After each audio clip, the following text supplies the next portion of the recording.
Sorry, I was running a little bit late. My whole day has been behind.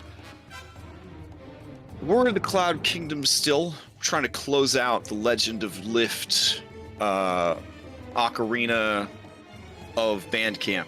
So, does anybody want to, for a point of DM inspiration, try their best to sum up what the hell happened last week?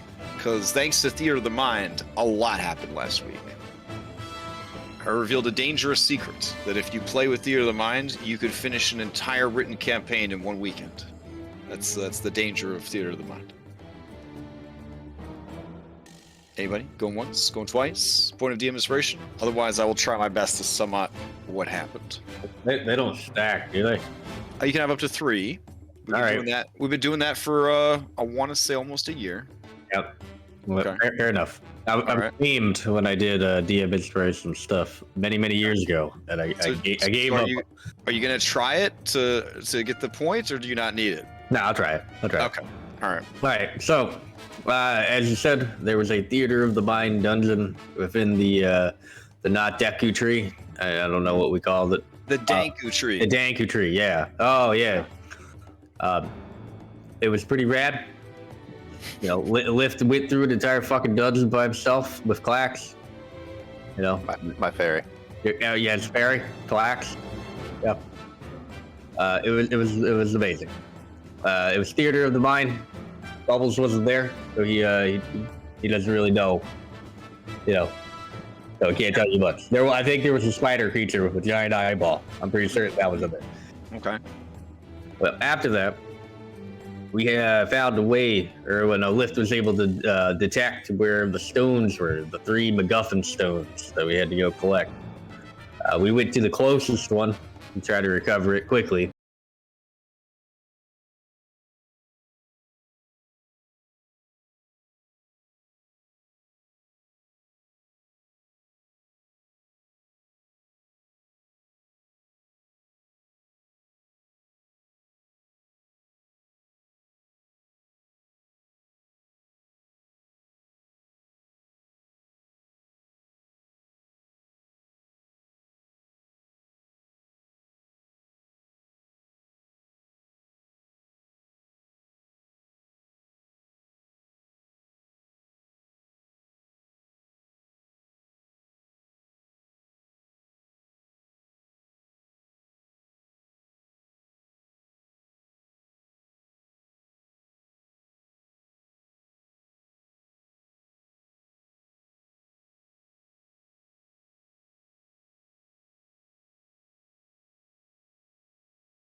Cloud Kingdom folder. Beautiful thumbnails to let me know which maps I have without having to read words. Beautiful. Oh, right. This is a game where we throw our faces up. So I'll just throw my face up. There we go. I painted my whole house green. Hope you guys like it. And let's see. Not, Yeah, but You're green not screen getting- everywhere. not getting that security deposit back, are you? No. We're I got a new print shirt. we actually are leaning so hard into not getting our security deposit back. I'm going to actually renovate my apartment. Don't tell my landlords. But I don't know. You're good. I don't care. Let's see what we got here. All right. Okay. So, I don't know what your hit point and rest situation is like, but you guys kind of fly around in your ship until you spot some floating islands that have Aldfaer ruins scattered across them. These floating islands, they seem mostly stable, but crumbly. They are stacked dramatically in different tiers. So, like, you could, like, fall from one island and land on another island, like, dope shit like that. As you are navigating these with your ship, the clusters of islands become harder and harder to navigate the ship through. You could certainly attempt to do so, but if the ship got into any kind of trouble, it could be problematic if the ship needed to get out in a hurry. Your other option, of course, is to disembark from the ship using whatever means of levitation and flight you have available and explore the islands that way. Essentially, an away team going, quote-unquote, ashore in a flying world adventure. It's the same way you'd handle, like, Spelljam or Star Wars or something like that. But again, you could try to navigate your ship in, but movement for the ship is going to be very restricted because it's going to be kind of smashing into these asteroids, essentially. So what is the call? Bring ships? Don't bring ships. Don't go here at all. Go to the Cloud Duchess's castle. I don't know if I want to do that last one. Of course, serendipitously for me, in the heart of this asteroid field of floating islands and ruins, Lift can see the beacon emitted by the stone.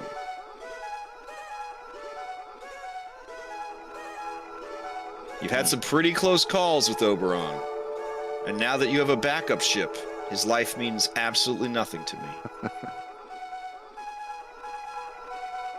But you do have a backup ship, so you just fly the backup ship in. Well, shit, dude practically said he was going to abandon us after this arc was over. So.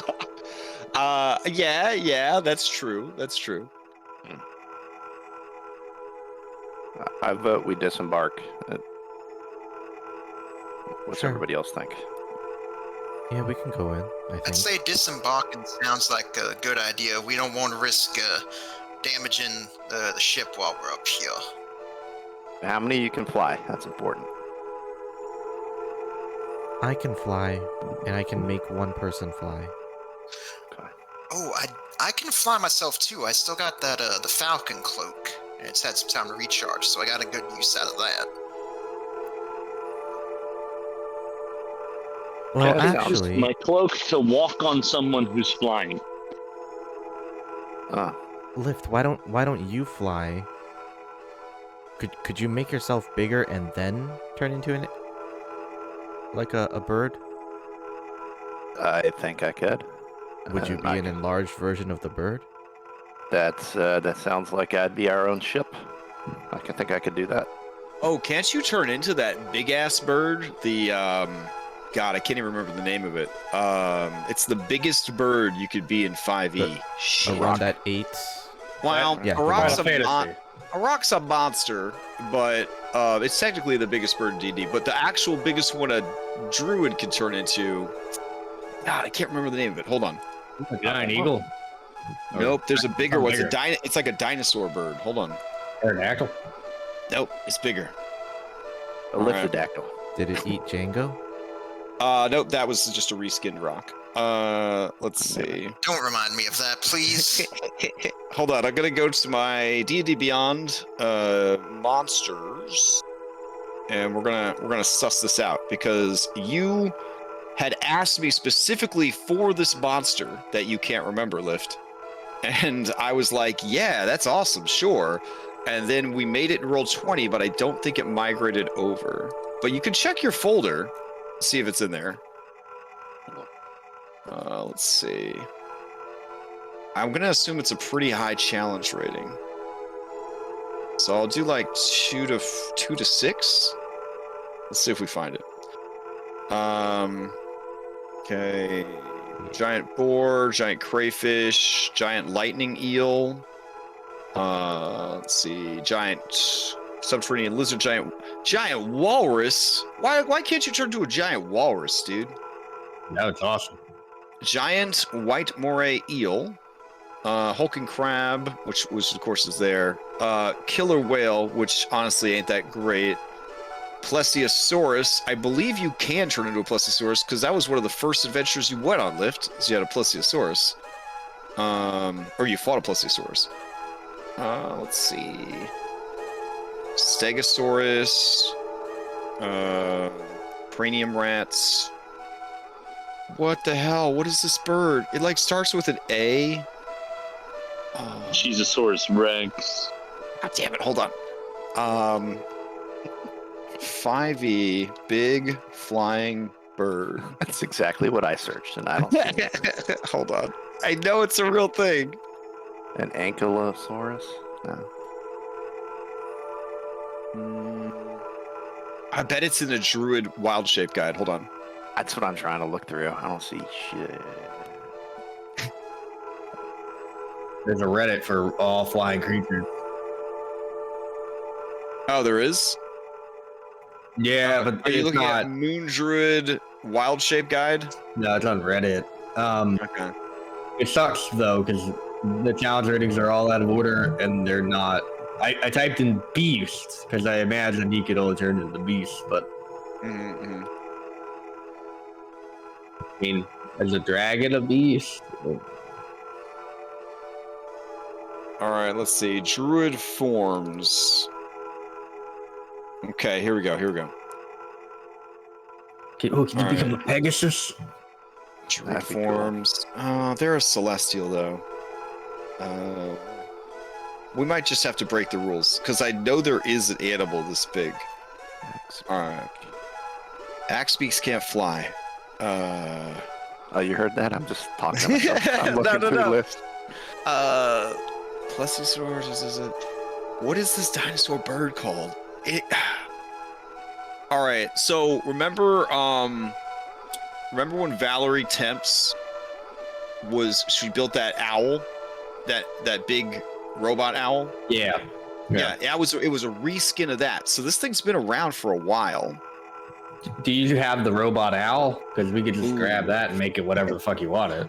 That's true. I'm just mad that I can't remember this thing. Let's see. Maybe it's got a lower CR than I thought it did. All right. Filter again. Not that that one that can't be pronounced. It might be. Coaxolotl or whatever. Yes! That's it! Quetzalcoatl. Yeah, I just That's found it. it. Yeah. A huge beast. Yep, that's the one. Oh, you know what? Lift, take DM inspiration.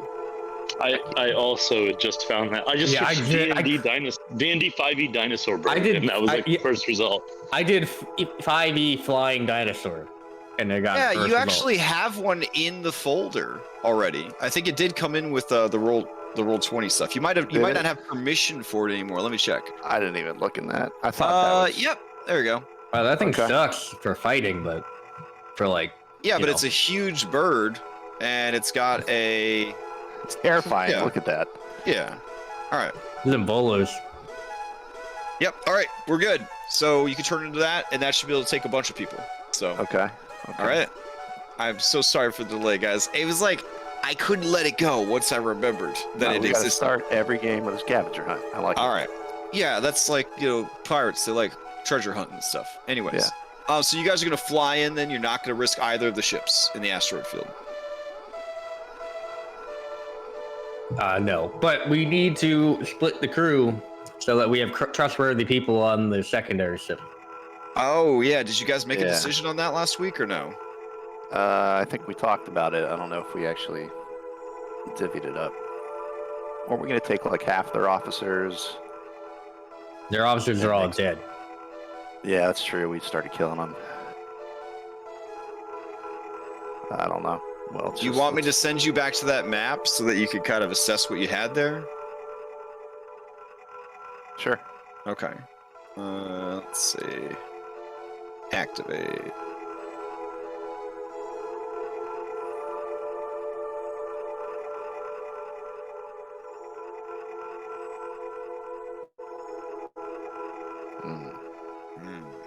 Look at the death. That's not even everybody. I deleted stuff because there's so many dead people. Yeah. Yeah, so you scared off the first mate and you killed the captain, but there's obviously still going to be other officers that helped with the ship. I thought the first mate died. Didn't she bleed out because she got half her face blowed off? Well, we don't know what happened to I her was about to because say, she she's more plane like shifted. She's more like a half a mate because she's missing a half a face. Fair. No, she teleported away. Lucky her. Yeah. Well, maybe she plane shifted somewhere else and then probably bled out and died. So. Yeah. Yeah. All right. So I'll just make up positions that are left on the boat. So this owl, named Hootie, this is their quartermaster. Hootie? A bit racist, don't you think? Why is it racist? He's an owl Uh-huh. named Hootie. Yeah. And he looks exactly like that owl. Yeah. They're siblings? Is this something? I mean, there's great. been white male NPCs named John. Nobody said anything about that. I was offended. I didn't say anything. Oh, well, you know, I have a form that you could fill out for that kind of stuff. We bottle it. We bottle it up. Okay. Like, All right. That's why we murdered last week. Okay. I'd rather you do it here than out in public, so thank you. All right, so you got Hootie the quartermaster, and then let's see. It makes sense for somebody missing an eyeball to be in charge of guns. So this guy right here, his name is Summer's Rain, and he's the gunnery officer. Yeah. what does that guy do? But it's spelled like R-E-I-G-N, not R-A-I-N, in case you thought it was another racist name. You know what I'm saying? Yeah. What does the gunnery officer do? No, I'm talking about that guy. What do they do? That guy sounds badass, and I want to be his best friend. Yeah. Summer's Rain? You want to be Summer Rain's best friend? Okay. Yep, Well, his best friend and girlfriend I immediately had invited him to the book half club. her face blown off and then teleported away. So he's actually pretty easy target right now. He's going to be on the grieving rebound for friendship. All right. So you guys take Summer's Rain gunnery officer off of duty for this ship, and you replace Django, I guess, because Django's your gunnery officer right now. Do you trade Django to the other ship? Is that how's that working? Why is everybody getting real awkward? I mean, are you Playing with you, Django? I feel like the Django's trades. gonna have like an apprentice or something, right? Yeah, I feel like the trade's not really Maybe that fair. magic for there. I don't want to Yeah. say Alphonse, of course. Yeah, we'll do Django and Alphonse for Summer Reigns. I think that's more fair. Okay, because Jimmy is actually the one who's been training to sort of replace or to learn how to be a gunnery officer.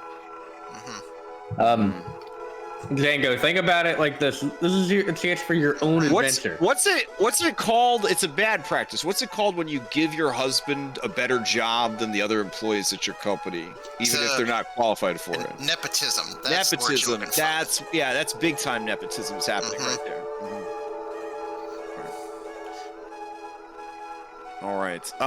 You've already brought your ship wizard back to life as a winged black dragonborn with devil blood. So that's a whole. So you probably don't need their ship wizard. So their ship wizard is like, I guess I'll just keep working on this ship. That's fine. No, we need her. Oh, we still have the other okay. one. What happened to the other ship wizard? We're taking. We can have more than one. Her name is Azor Dreams. Yeah. I agree. We need her on our ship. I mean, Okay, she's okay, pretty so- hot. Yeah, let's. Oh, I didn't even see a picture of her. I promise. Okay. Let's see. I'm trying to remember the other positions. We've been playing pirate game for so long. I should have all these memorized. We got the quartermaster. We have the handout if you want. Oh, right. We have that? Did that got brought over? That too? did get sent over, yeah. I don't know Jobs where. and actions. Okay. It just says Holy Stone. That's all I got. Well, that's all you need. Apparently. That's weird. Is that all that came over? Maybe there's more. Hold on. Nope. Nope, that's it. I could have swore there was. Alright. Bosun. Bosun. A Yeah. night shift captain, a cook. Oh, cook. Yeah, okay. Alright. This guy right here, or girl, this cloud. This cloud's name is Steam Queen. And they are the cook. Everything's cotton candy. Do you steal them also? We got plenty of cooks. Okay, so Steam McQueen can keep working. Well, I mean, we Or- don't really need a green marshmallow, do we? Oh well. Usually- Let me Anyone ask. who let me doesn't ask- want green marshmallow, please speak up. I need to hear at least one person's live human voice. Green marshmallow staying on the crew. Anybody? What's wrong with green marshmallow? Why are we getting rid of green marshmallow? Terry's torturing Claximus right now because Claximus is out at the movies with his friends. Because Claximus's religion is Too Fast, Too Furious. Oh. Yeah. That's rough. Yeah. Vin Diesel actually sent me an email excusing Claximus from tonight's game. So, what are you gonna do? Because At he's least it wasn't- family. At least Yep. it wasn't Paul Walker. That'd be weird. I think that's the saying, right? Too Fast, Too Furious. When you're here, your family. Unlimited bread and breadsticks. Unlimited Is that- soup, salad, and breadsticks. Yeah. Yeah. Okay. Yeah, All right. yeah. I haven't seen any of the movies, but I'm assuming that it's about an Italian restaurant. Yeah. And I Tokyo, think so. Tokyo It's been a few years since I've seen it. I think Because that's I worked at an Olive Garden, and my experience was Too Fast, Too Furious. So Yeah. yeah. It's I wouldn't say it's interesting enough to make 9 movies about, but yeah. This time they're in space. well, what I Right. thought would be kind of neat is if it was people that worked at an Olive Garden, but you had to deliver the food really fast during COVID, and you drove your fast cars to deliver the unlimited soup, salad, and breadsticks. They made that movie. It's called Stasis D. Or no. Initial D. Initial D, that's it. Initial D. I have seen Initial D. That's good stuff. Yeah. All right. Well, what about this? We got Barnabas the bosun. Do you need a bosun or are you good? Here's Barnabas the bosun. Your naming is fucking top tier tonight.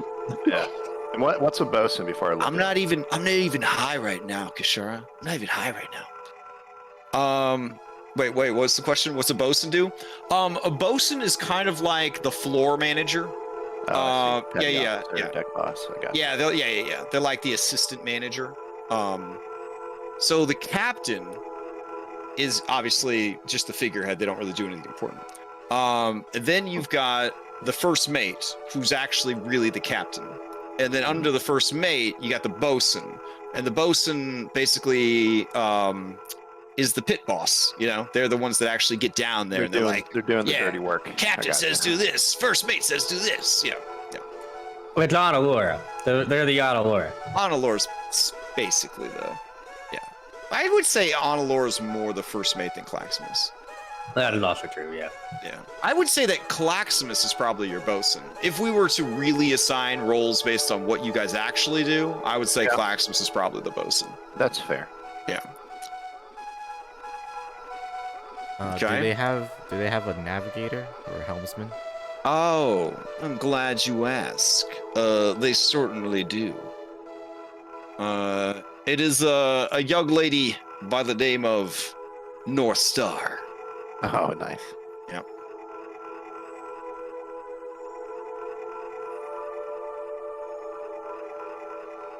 That's 2 R's, right? Yeah. Oh, yeah. Okay. Well, it's actually got a silent F. North Star. Huh. Yeah. The F is silent. They'll point that out. Anytime you try to say it, they'll correct you. Until you say the F, but don't say the F. I mean, you could try it if you want. I don't think you'll get it right. North Star. And she looks at you, lifts, and she says, North Star. Yeah, that's what I said. No. North Star. North Star. North Star. No, it's worse now. It's worse. North All right. Star. Okay, we'll take her. I'm proud. Yeah. I need to keep practicing with her. Come on. We'll take her. Let's take the wizard. Yeah. You're gonna take their wizard? Yeah. Okay. You never have enough of those. All the right. way we lose them. Do you want Hootie? What about her? His Well, if we're gonna take their wizard, we can give them like our wizard in training, right? Sabina or whatever her name was. She's gonna be the second backup after the 2 wizards that we do have get inevitably killed. Yeah. I mean, we still have a little bit to do. We're That's gonna fair. lose them. Yeah, you got to think about it as like a spots roster. You got to have some depth in each position. I think we're fine with just those 2, right? Do we want Hootie? Well, I don't know. I don't like Hootie. Do you Hootie's- do you have a morale issue? Because let me introduce you to Stormfront, the bard. He actually plays the devil sticks. Damn. Yeah. I bet you What can can he play? devil Fucking sticks. dare you! I am That's the pretty cool. perfect morale officer. I want Well, Stormfront. We kind of need to hear what Stormfront can play before we can Okay. judge. Okay. The devil comes down to Georgia.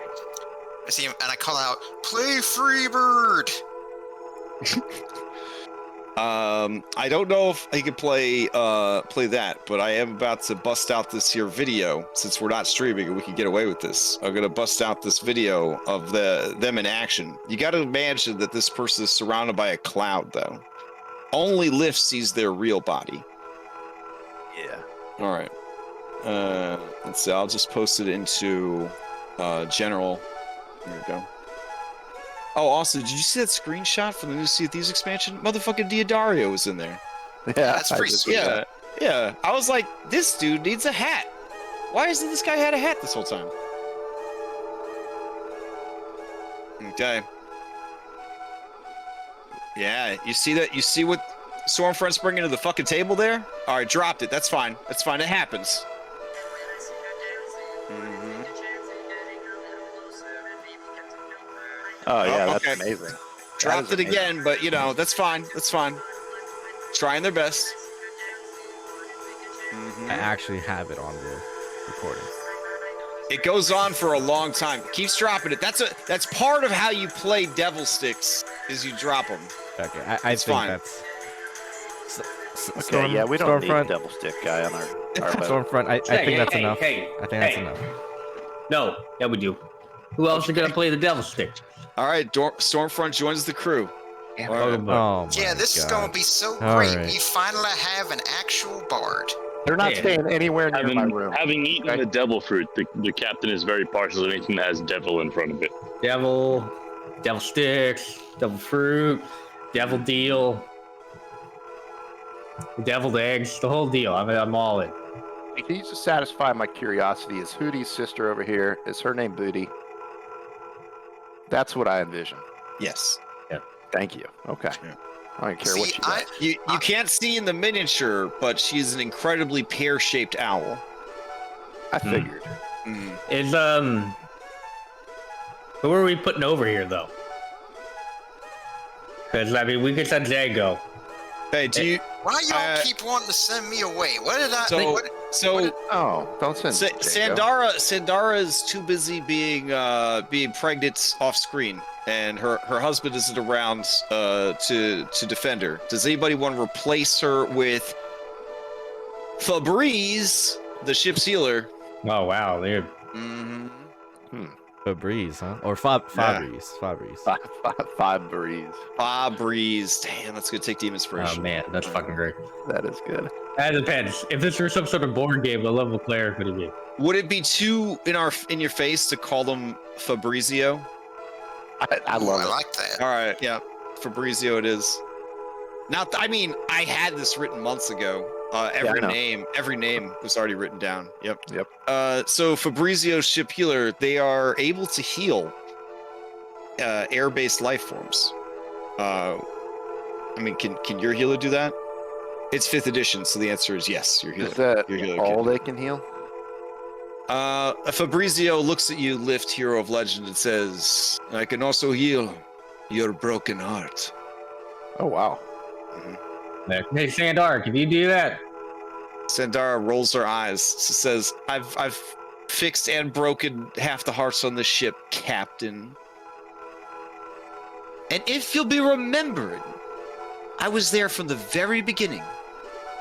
Yeah, you're the reason about the captain though. Yeah, oh. And you see her eyes well up with tears as she remembers what happened. Yeah, we can have them both. Oh no, they need a fucking medic. So you're just taking every qualified person from the ship, and then you're moving all the remaining basic bitches you have who didn't die horribly in that last battle to the tornado, and you're putting them on that ship. If you put it that way, I don't agree with this. Yeah, except for me, apparently. You apparently want me. Well, Django, think about it. Well, think about it like we're getting rid of you. Think about like, you could be your own captain. You have your own adventure. No, I thought the idea was that I would go along with you and do all this stuff, and then like once you take over everything and become the new Hurricane King, I like spin off the Bullet Club into like its own thing. I thought that was the idea. I mean, oh, well, you didn't need want to become Fifth Chumlet 2.0? Yeah, essentially, yes. This is an opportunity for growth. I mean, come on, just like Bullet Club, it sounds like a mercenary outfit, doesn't All right, it? listen, Django, you won't be alone. You'll have at least one of your spouses with you because they don't need Shivaka anymore because they got Booty, ship's intelligence officer. Great. Mm-hmm. well, I will say, right, for real, not actually getting rid of Django, but like, maybe we should be dividing our crew up onto their own ships and then keeping the ships together. Oh, you mean just have the ships fly next to each other? Yeah, like we become a fleet. Hey, Captain, to be honest, that's what I thought we were doing in the beginning. It's just more fun. As the captain finally stumbles upon the concept of a fleet at level 12, I did that with Fifth Chumlet and a bunch of other people. Many NPCs behind him, so that he cannot see, shake their heads in exasperation. I did that with Fifth Chumlet and a bunch of other people. Shivaka says, Captain, you own a fleet, but you don't sail with the fleet. You sent everybody to do their own things. Yeah, but sometimes, but I thought they would do their own things. They would get strong. Right. So what you're doing is like an assembled fleet, right? Yeah. Okay. I want them to go, because Fifth Chumlet, obviously, where he was at, he would have gotten curb stomped by, like, normal people. So Shivaka pulls you aside, Django, and says, Yes, darling? I don't think the captain realizes what he's doing here. I mean, have you checked out that ship? That ship's fancy. Yeah, it is a rather nice ship, but yeah, ours is nice in its own way. It's honestly, that looks like an Adelora ship. Adelora, cheers. I mean, they have a toilet. Man.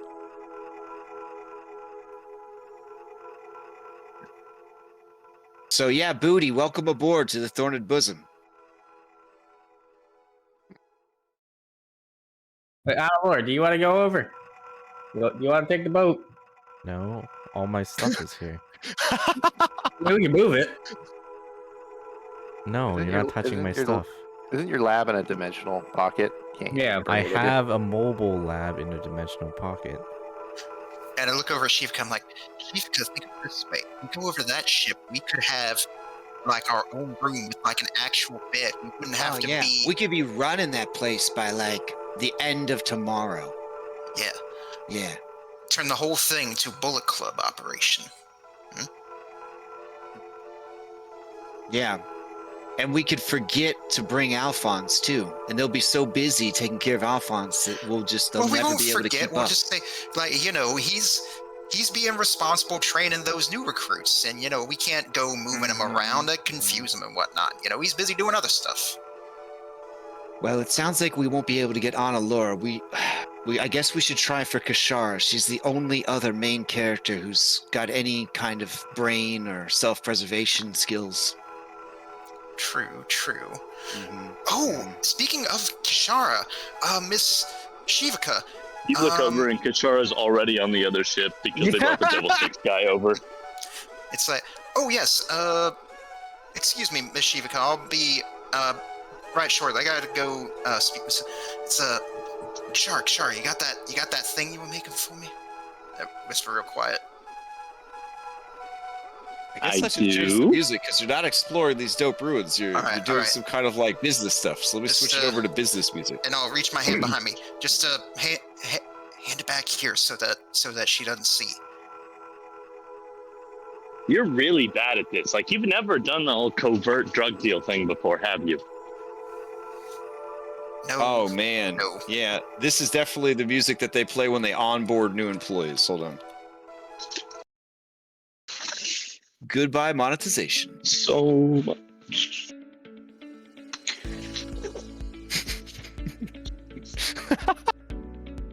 Welcome to the Thorned Bosom.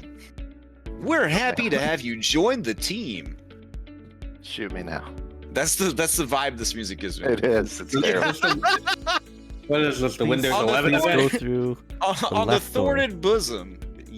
On the Thorned Bosom, your future matters. This is the Mhm. Windows Welcome to 11 event? orientation. Yeah. Like,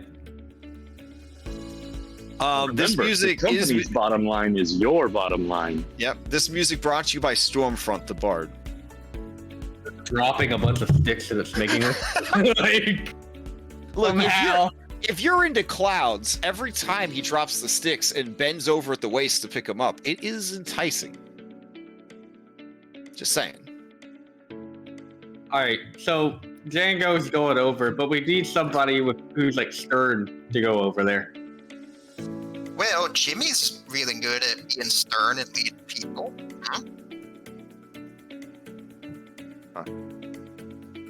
After we lose Jimmy.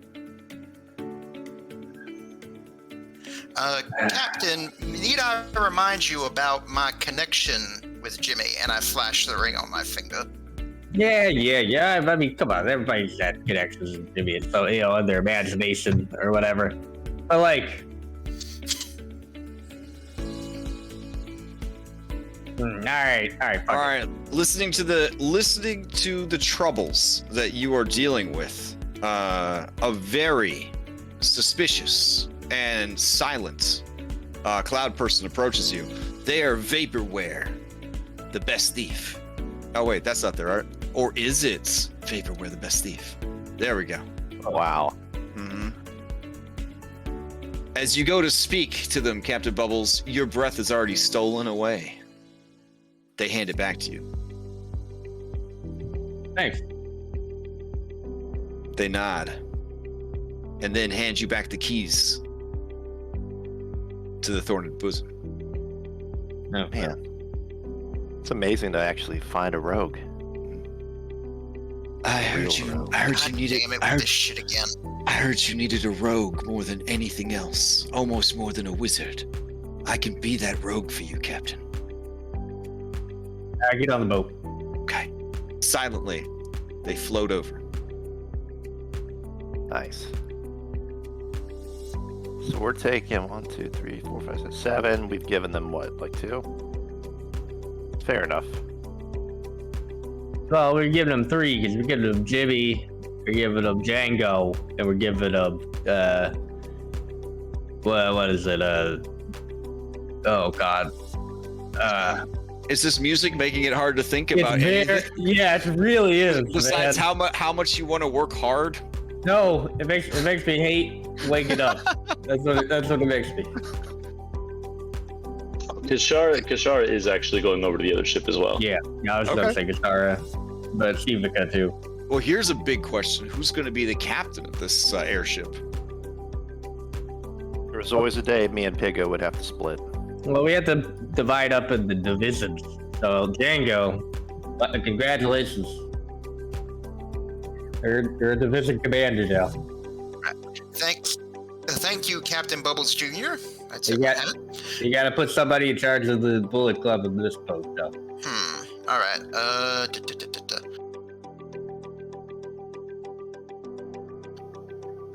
All right. Well, I guess since he's a man and accepting all responsibility, as I assume Jimmy and Shivaka are moving our stuff over, I will say, Alphonse. I'll call him. Oh, Jesus, really? Wait. Before you could do that, a man steps up, his hair dramatically blowing in the wind. He is unbelievably handsome.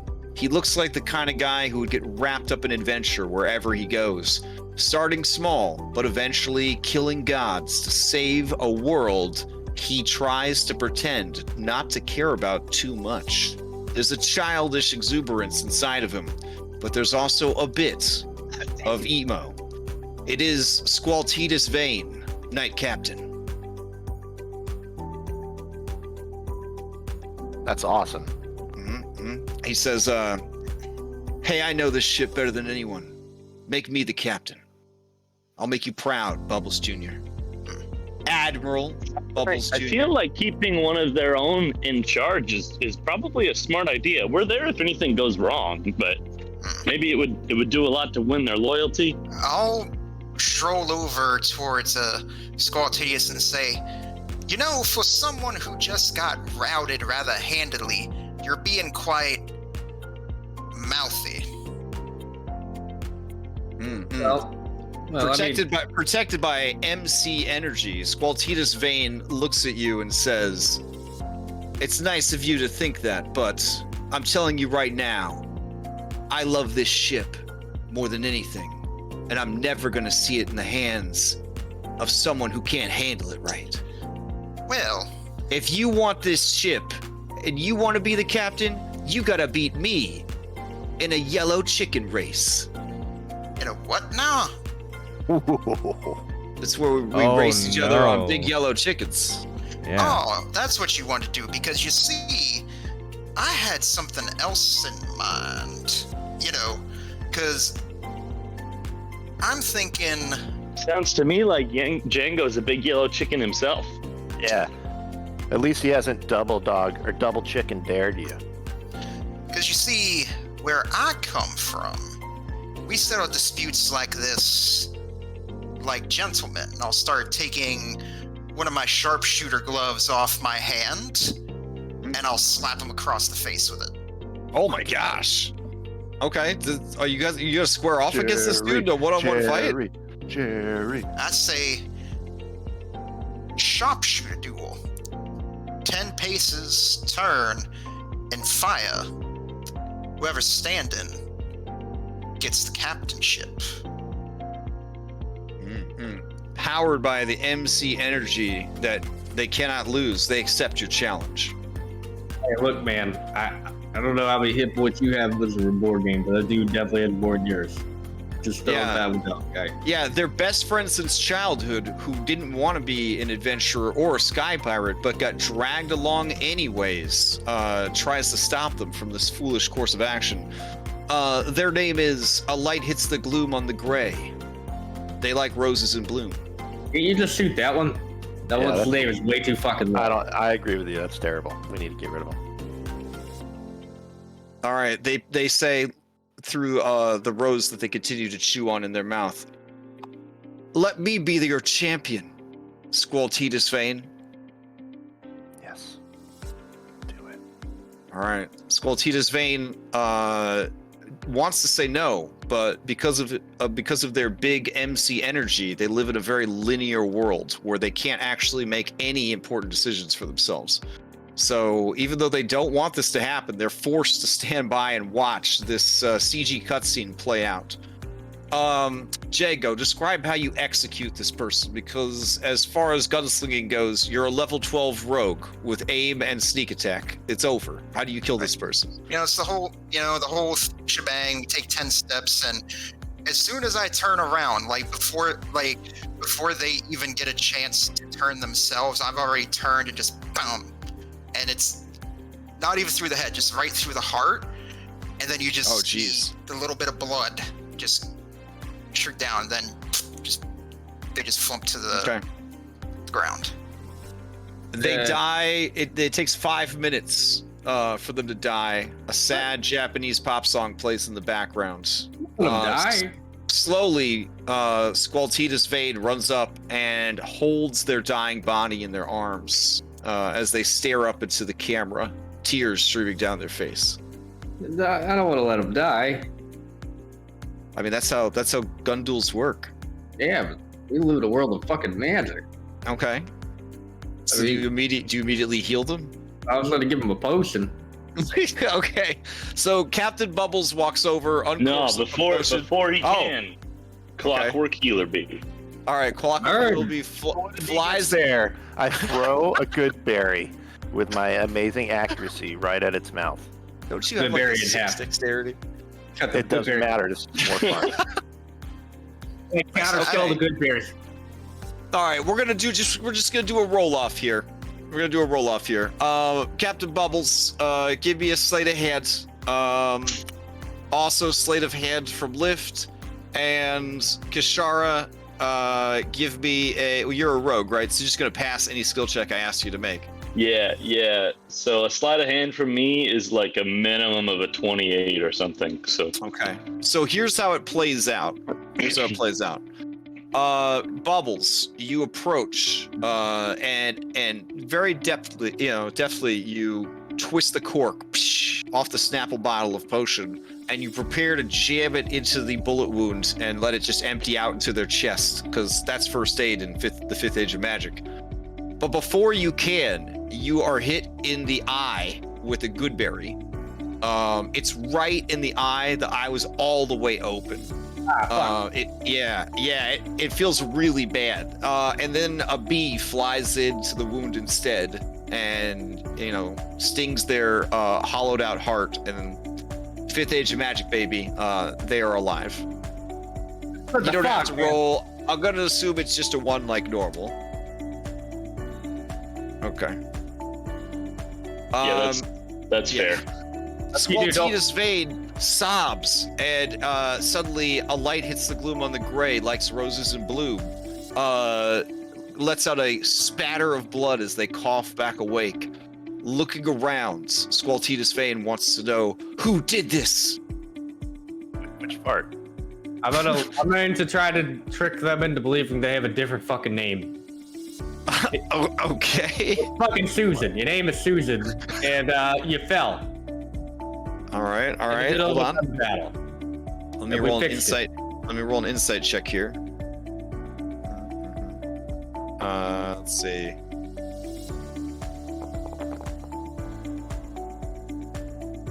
Okay. A light hits the gloom on the gray, likes roses in bloom. Says, really? Yeah. Oh. Yep. I'll holster my gun and say, look, I said the terms was the last to fall. I was not intending to kill you. I'll say this.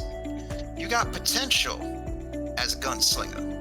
Yes, How would you like to join a bullet club? Susan, would you? Susan says, I go where Squaltida's Vein goes. But I would like to join a bullet club. Hell yeah. Alternatively, you could join the book club and be under the leadership of someone who didn't shoot you.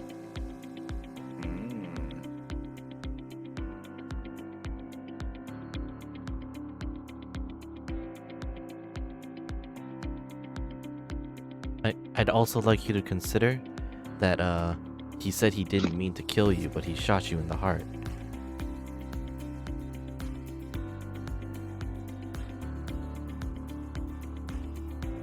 Wait. Who shot her? You said you tried to tell her that Squaltitas Vade shot her in the heart? Oh, Django did. Oh. Yeah, I mean they're pirates though. I mean that happens all the time. Yeah, that means he missed. Yeah, so Kishara, as soon as you mentioned book club, this person turns around.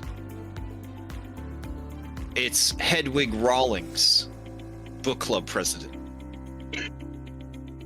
Oh wow. Mm-hmm. You're gonna have to go to the other ship, Hedwig. There can only be one book club president per ship. Thank you very much. Anime. All right. School club. With a huff, they storm past you, and then carrying their crates of YA-only books, including Harold Planter, the young druid with a great destiny. They head over to the other ship. We're gonna be pals. I'd like to know who appointed Hedwig as their book club president. They point to the hamburger smear that was Captain Frisky. Makes sense.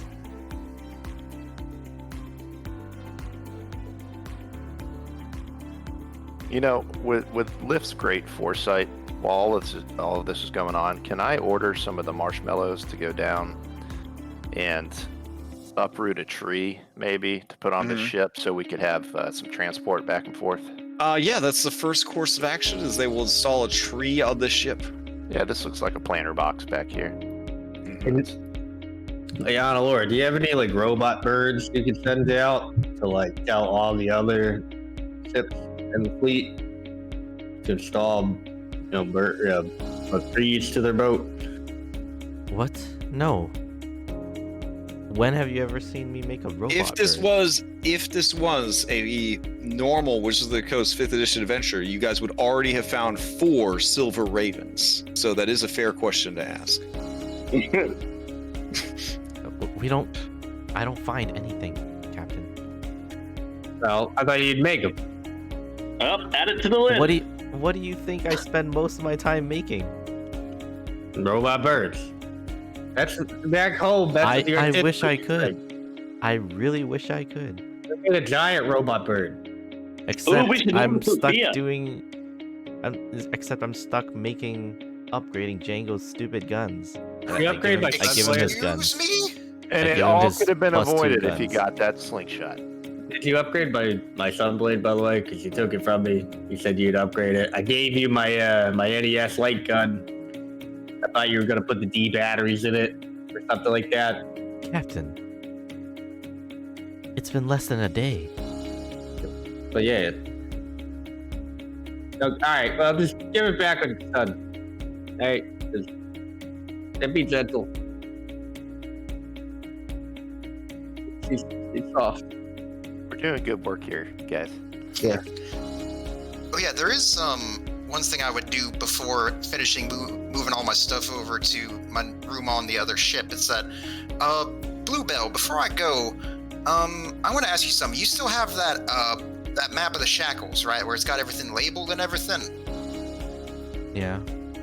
Well, we've been busy with all sorts of stuff, so this kind of slipped my mind for a while, but I wanted to show you, and I take off my hat, and I show the 2 labels, where the one that says custom made for Calvin Candy, and the other one's written in strange language. I said, now, I had Viturg translate this other one for me a while back.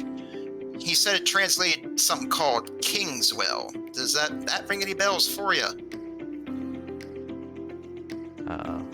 I'll make a history check.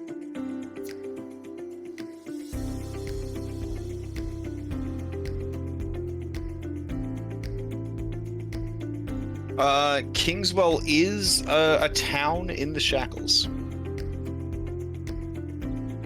It's a town.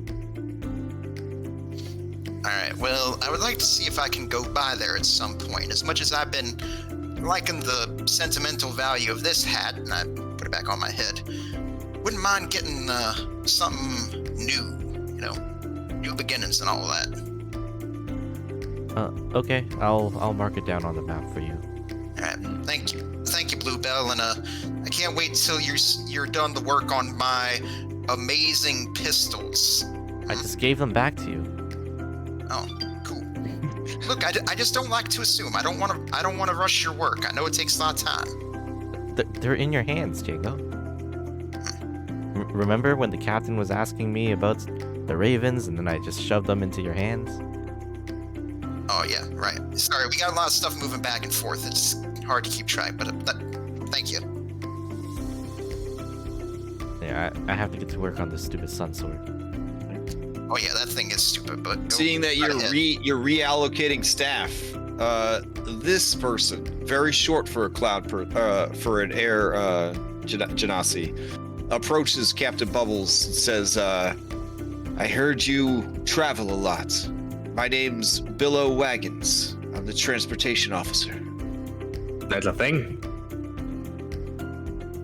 Yeah. What do you do? Well, I make sure that you have the things you need when you travel. Are you like the quartermaster? Well, no. Then what do you do? The quartermaster. I'm really good at walking. Well, let's see that. Okay. Yeah. They walk from one side of the ship to the other. Honestly, a little slow. I'll walk away while he's walking. Okay. All right. Yeah. He'll stay on that ship. Unless you turn into like a cloud or something. Like Cloudy? Yeah.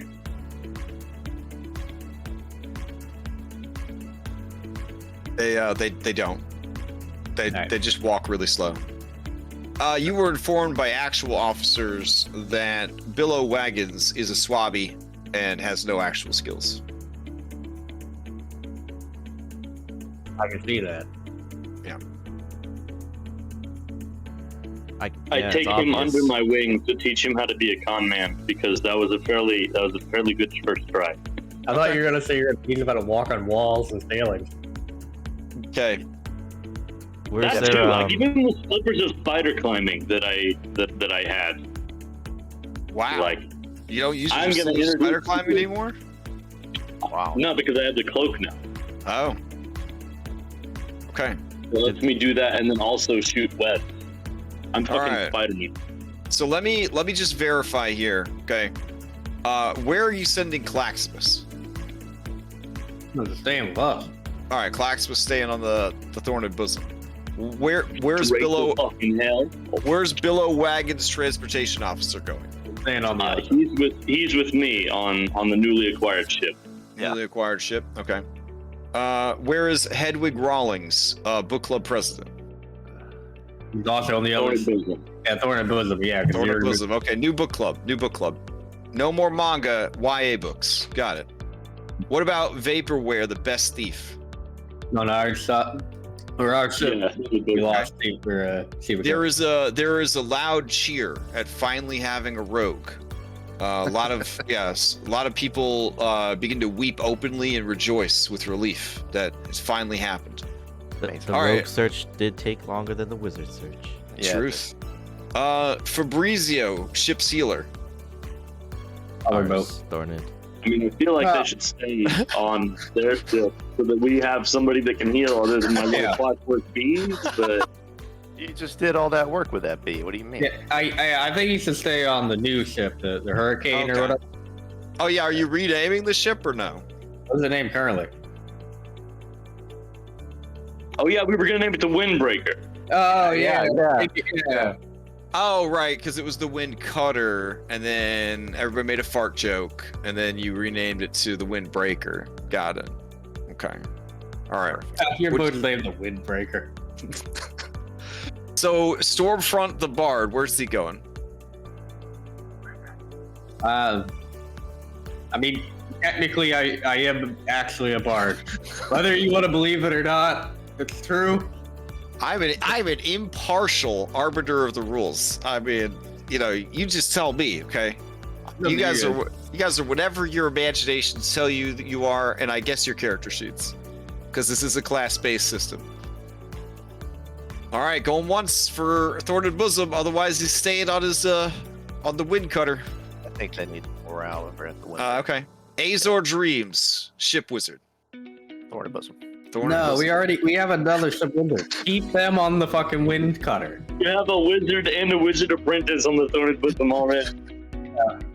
Okay, on Laura, Azor Dreams gives you a look, just like in the character miniature, and then sadly returns to her ship.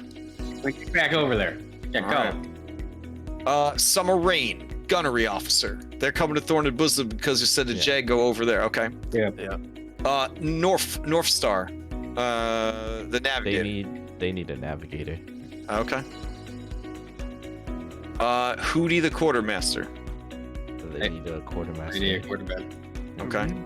Does Hootie have any assistants that they call the blowfish? They actually have a pet blowfish. They produce a magical ball of glass, and inside is a blowfish.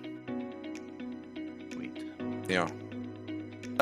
Booty, his sister, ship's intelligence officer. I guess she's going to this ship because your intelligence officers. Yeah. Yeah, she was gone. All right, Steam McQueen, Cookie. You gonna kick that old man out of the kitchen, that drunkard? Nah. I'm getting used to the booze that are all deep fried in fucking light beer. I've got it. All right, Barnabas the bosun, replacing Claximus or no? God, no. Okay.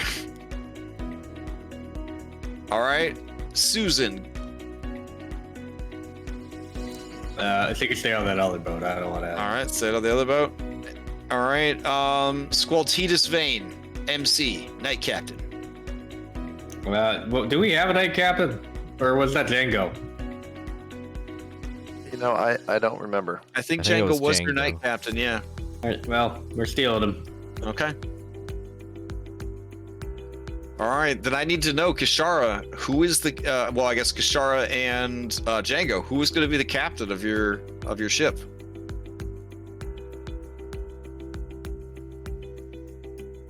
I mean, I think, after that show of power earlier, it should definitely be me. I mean, after all, Kishar, you wouldn't want me to have to go through all that again just to, show everyone else here, right? Why not Jimmy? Why not Jimmy? I mean, he ran a whole fucking town.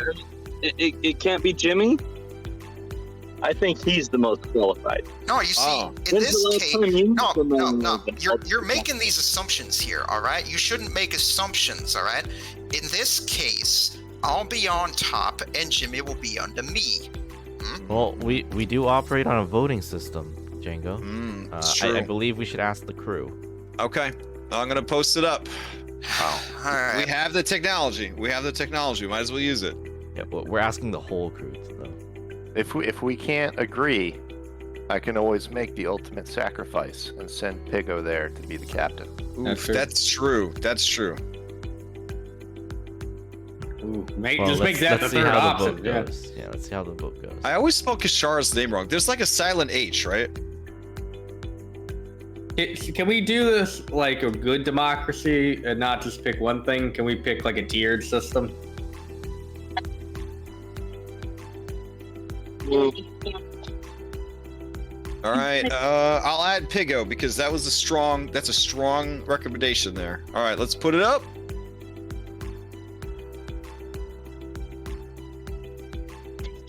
Oh, I see that going on here.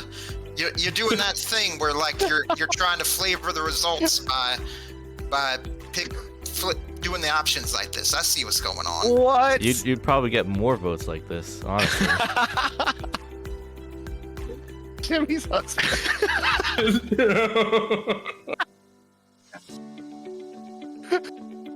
And I'm just sort of grumbling the whole time, like, I just don't think, like, everyone just seems to think that just because He's just because he's got the stronger build means he's the one that's always in charge. That he's always on top. Like, No, it's because he's the handsome and like stylish and like. All right, I Super need cool. 5 votes because Claxmus is not here. Maybe I should call him at the movie theater. And just have That'd be him... perfect.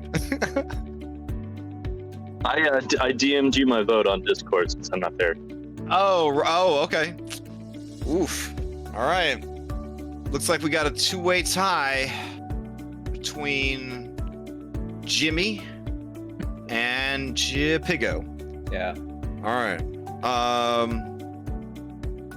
When faced with such a difficult choice of Jimmy and Pigo, the entirety of the crew of the Windcutter chooses Jimmy. Jimmy is the captain. Jimmy looks over at Django a bit sheepishly, and he just kind of shrugs. I'll give a bit of a bit of a tired smile, and do my usual thing I do to encourage Jimmy. Give him a smack on his ass and say, "Go get him, Tiger." All right. Now, Jimmy did lead an entire civilization of survivors who were trapped inside the living hell known as the Well. So, I mean, it's not like the dude doesn't have qualifications. All right. He clears his throat. He gives some cool, rugged speech about, trying your best and all that jazz. And the first order of business is they scoop up Captain Frisky, and they bury her on this island, per Jimmy's instructions, as well as the other dead. It's going to take many hours to do this, but they will get it done. Now we have a whole new set of problems. Okay. Yeah, we have a whole lot of officer spots open. Okay, fair. Let me see what we could do about that.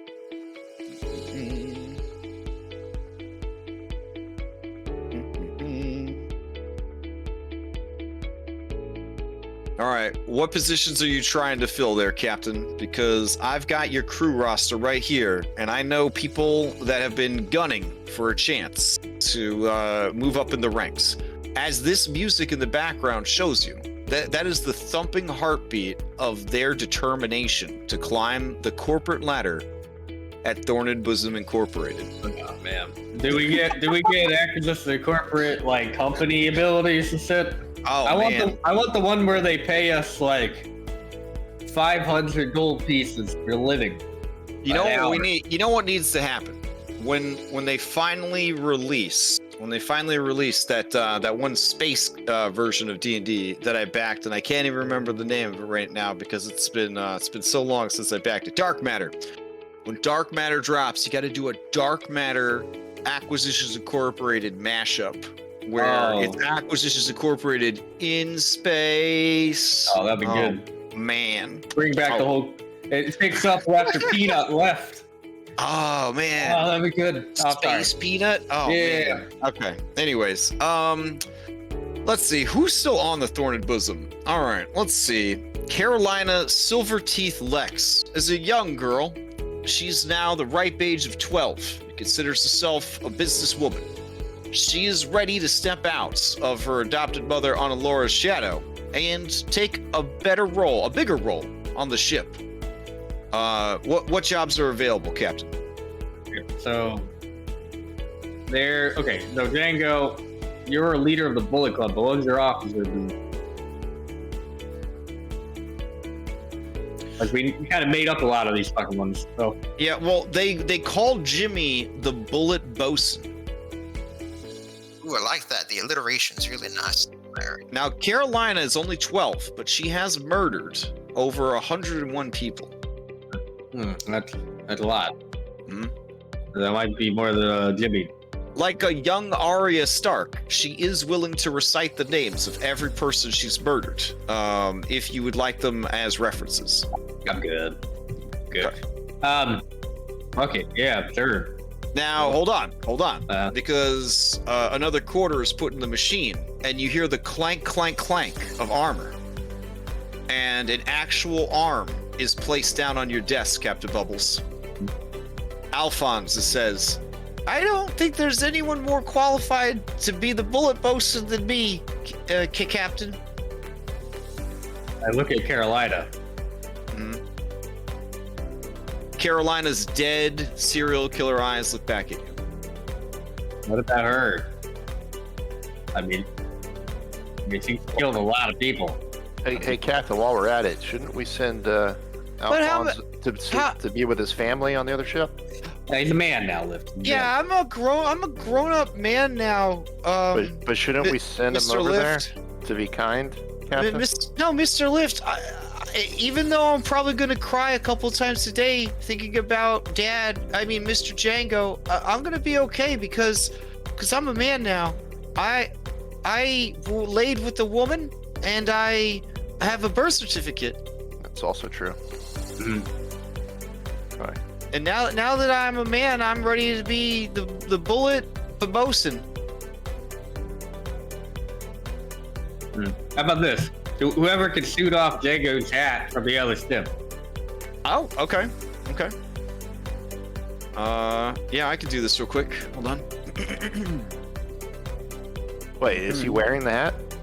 I'm always wearing this hat. Oh, God. And I mean, always. Like when you're sleeping, you're wearing the hat. Yes, Captain, even when I'm, and I do in air quotes, sleeping. When you're bathing. Yes, Captain, even when I'm bathing. Why are you quotes? You not bathe? It's fucking weird. Why am I picturing Django sleeping in a hat and high socks? Well, I mean, he's a cat. He probably just licks himself. Oh, that's true. That is true. We're gonna start implementing the mass rules. You know what I mean? Like, That's why we should have Fabrizio. We wouldn't have to worry about it. that's true. Hold on a second.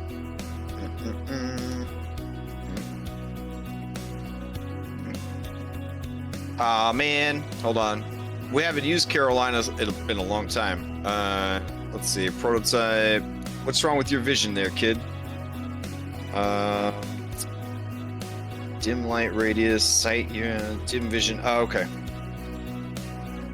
All right, this should work. Here we go. There we go. All right, here we go.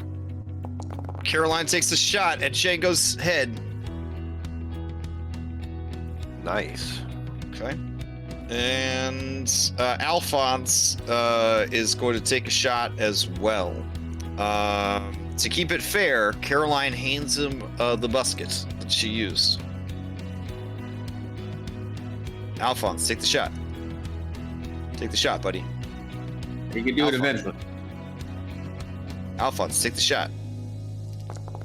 Why are your hands shaking? Ooh. I think you hit him in the leg. I don't think that hits Django's armor class, actually. The 15 does not, but 20 Okay. does. So, Django, your hat is shot off your head. Oh, I look shit. over, and As you do, you see Caroline standing there with no gun in her hands, and Alphonse bumbling around with a musket. As you look over, he shoots at you again. I glare. It's like I duck down and be like, Alphonse, you fucking tin can! What did you do to my hat? It wasn't me, Dad. I mean, Mr. Django. It was this little girl. I say Caroline's hand, you hired. How All right. dare you? Caroline kicks Alphonse in the butt, and he falls off the airship.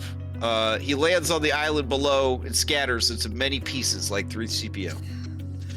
I'll look down at the piece of Alphonse and say, Alphonse, when we get to Kingswell, you are buying me a new hat.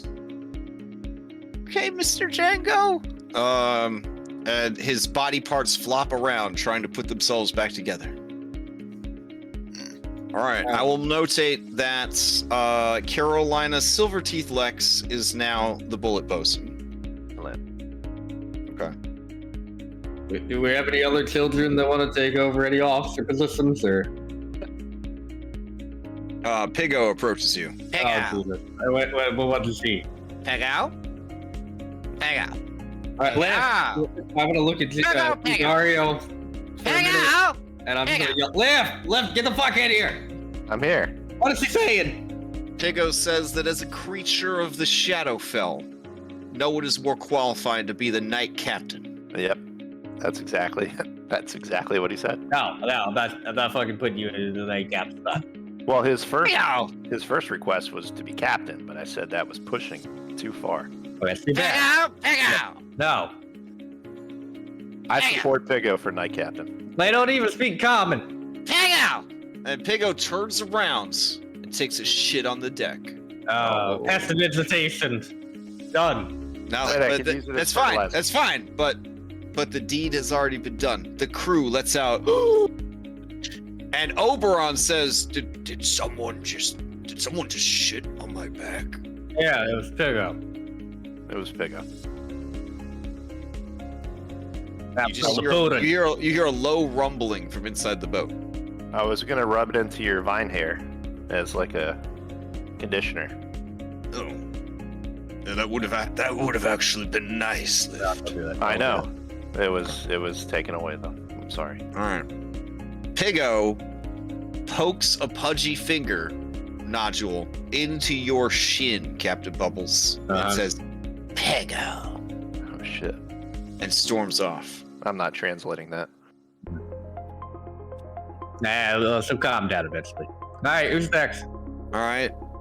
You hear Didario clear his throat, and he says, "Well, boss, as a construct / undead / mysterious entity, I never need to sleep." Have you done body?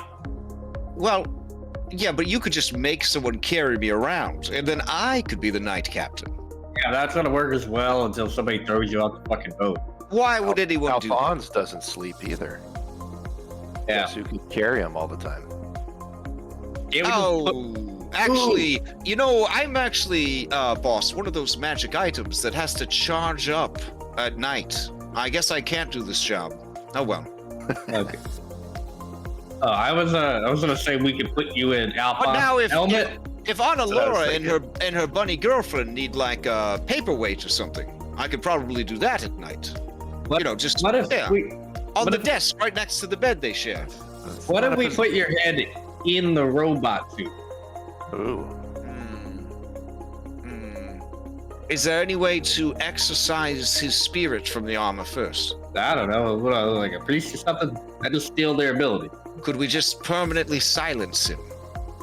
I don't know how that works. I don't think so. I really would prefer not to. Boss, I've known a lot of people in my life, but baby Alphonse is one of the most obnoxious creatures in all of existence. But we had Pigo carry you around. That's fine. Really? I don't think that'd be fine. Pigo is a remarkable creature. I mean, you could translate for Pigo. Pigo has a lot to say all the time. That's true. You actually translate for Pigo? I had to call lifted here. Yeah, I can translate for Pigo.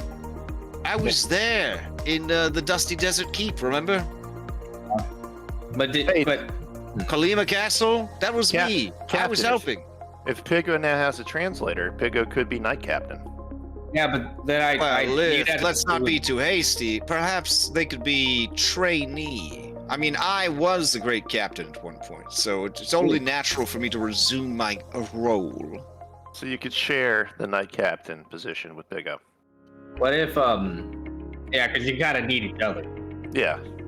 I think Fine. But here's the real problem. Pigo would have to attune to you, and then have to open attunement slot. Wait, but then I won't be able to go with you on adventures anymore, Captain. Exactly. we could take him when we need him. I'd have to attune to him. Oh. So is this your way of breaking up with me again, Captain? No, I don't want to. Is what I'm trying to say. Okay. I'm in favor of Pigo.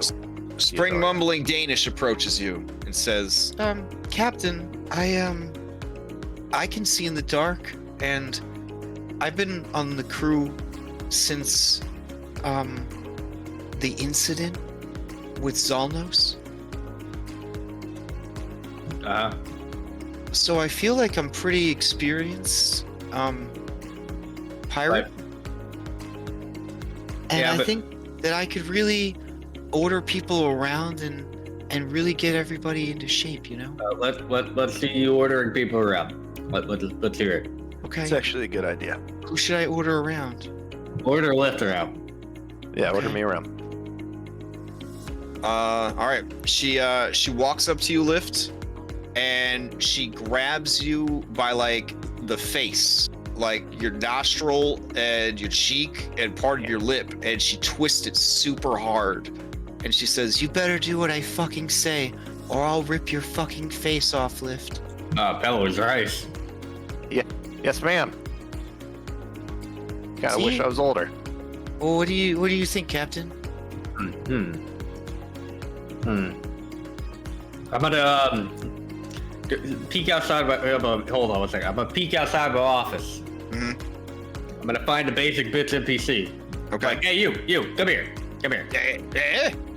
All right. And I'm gonna point at him. Arr, Captain Bubbles Jr. It's Bitch. I've never had a chance to talk to you. No, I'm just a regular pirate that you Oh. picked up. Yeah, okay.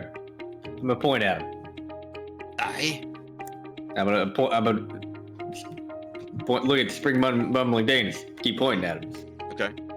She walks up to him and she grabs him by his flabby tummy and she twists his belly fat painfully while stepping hard on his foot with the boot of her heel. Oh God. And she says, If you don't listen to what I say, I'm gonna throw you off the ship one piece at a time.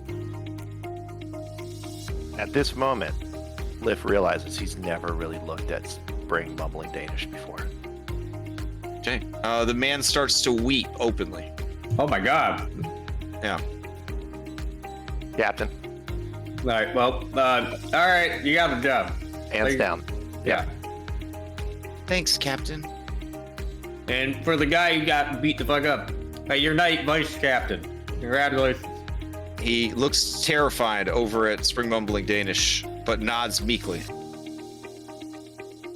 Now be careful. She will throw you off the fucking boat. Pigo watches, her black shiny eyes wide, absorbing everything. I'm sure she'll get the next one. All right. Are there any other positions you need to fill, or do you feel confident that you've got it? Also, I need to ask, who is the owner of Infanta, the Tyranno hamster? Isn't that Thugroll's pet? Infanta, the I Tyranno. bought that in the same market that I bought Luigi. All right. So are you bringing that to your ship with you, or what? I guess so. You guys are suddenly going to have a rodent problem over there. The big one. That's right. All right. Infanta, the Tyranno hamster, the Tyranno hamsterus micropod, king of rodents. Rats, mice, and other small vermin are frightened of the Tyranno hamsterus micropod, leaves your ship and goes to join the wind cutter. The last thing we need to pick is somebody to replace Shiva's gig. Information officer? Didn't you just bring their information officer over? Yeah, but I didn't know we picked him. I mean, we brought over a boast and all sorts of other shit too, but we did pick that. Let's see. Yeah. You brought over Booty. Booty's the intelligence officer. All right, we'll deal with it. All right. You don't think Booty's as good as Shivaka? Probably better. Less pointy. Don't say that around Django. Mechanically, in a 5e one-on-one fight, Shivaka would destroy Booty. Huh. Mhm. Guess we need to work out booty. Work that booty. Okay. Each of you is given book 1 of the Harold Planter novels. So you are expected to have them read within the next 2 weeks. These are the Druid. Yeah. books. Cool. It's Herald Planter. All the sorcerers are stoned. Yes, I'll definitely. Yeah. Okay. This is a classic. I think I've already read this. I mean, it's like introductory druid level stuff, so probably. Yeah. Bring me back. Okay.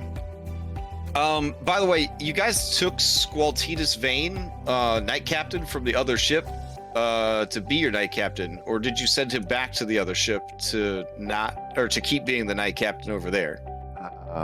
Or is Django going to be the Knight Captain of the Windcutter, and Jimmy's going to be the Day Captain, and they'll barely ever get to see each other? That sounds better. Oh no, you don't. Don't you go trying to undermine my relationship, alright? Okay. So Squaltidus Vane, Knight Captain, will stay the Knight Captain of the Windcutter. Okay, got it. Yeah. And that way he can stay with his sister, Rose. I've renamed her Rose. Any other administrative tasks that you need to do? No, and if we don't change this music soon, I'm gonna lose. Okay, yeah, me too. Wait, we gotta go shopping. Didn't you already go shopping like the last 2 weeks? Yeah, but not this week. Oh my god. You okay, that's fine. This is why they want to cancel us. Yeah. And a joke. All right, let's get back to this fucking ruins, guys. Listen, Yeah. I don't want anybody to feel like the ratings are an indication of anything at all. Okay, this is a great campaign. I think the people that said that we should have less Skull and Shackles are the people that are waiting for the Gothic horror campaign to start, and they know it can never start until Skull and Shackles ends. That's what I think's happening. They're mad we won all the Crashy awards, so. I mean, there is that too. There's probably some salty ass bitches out there. How would you have possibly, if everybody wants you canceled, how would you possibly have won all those awards? True. Exactly. It's like my friend, award winner Kevin Spacey, right? Like, he won a lot of awards. He never got canceled. Yeah. Well, About that. yeah. You guys are like the Kevin Spacey of 5th edition Dungeons and Dragons campaigns. I don't want to be called that personally. Yeah. Yes, I'm with the captain on that one. Fine. All right. So do you have your B team selected for this ruin asteroid field exploration?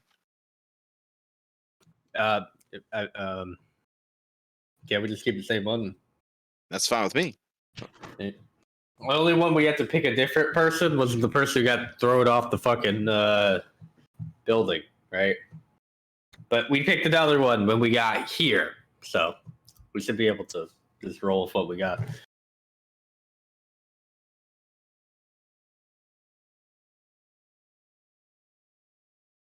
Okay, then I've got this dramatic asteroid field music. Here we go.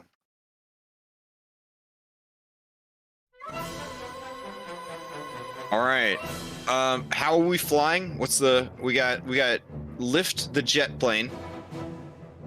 And then? Cloudy.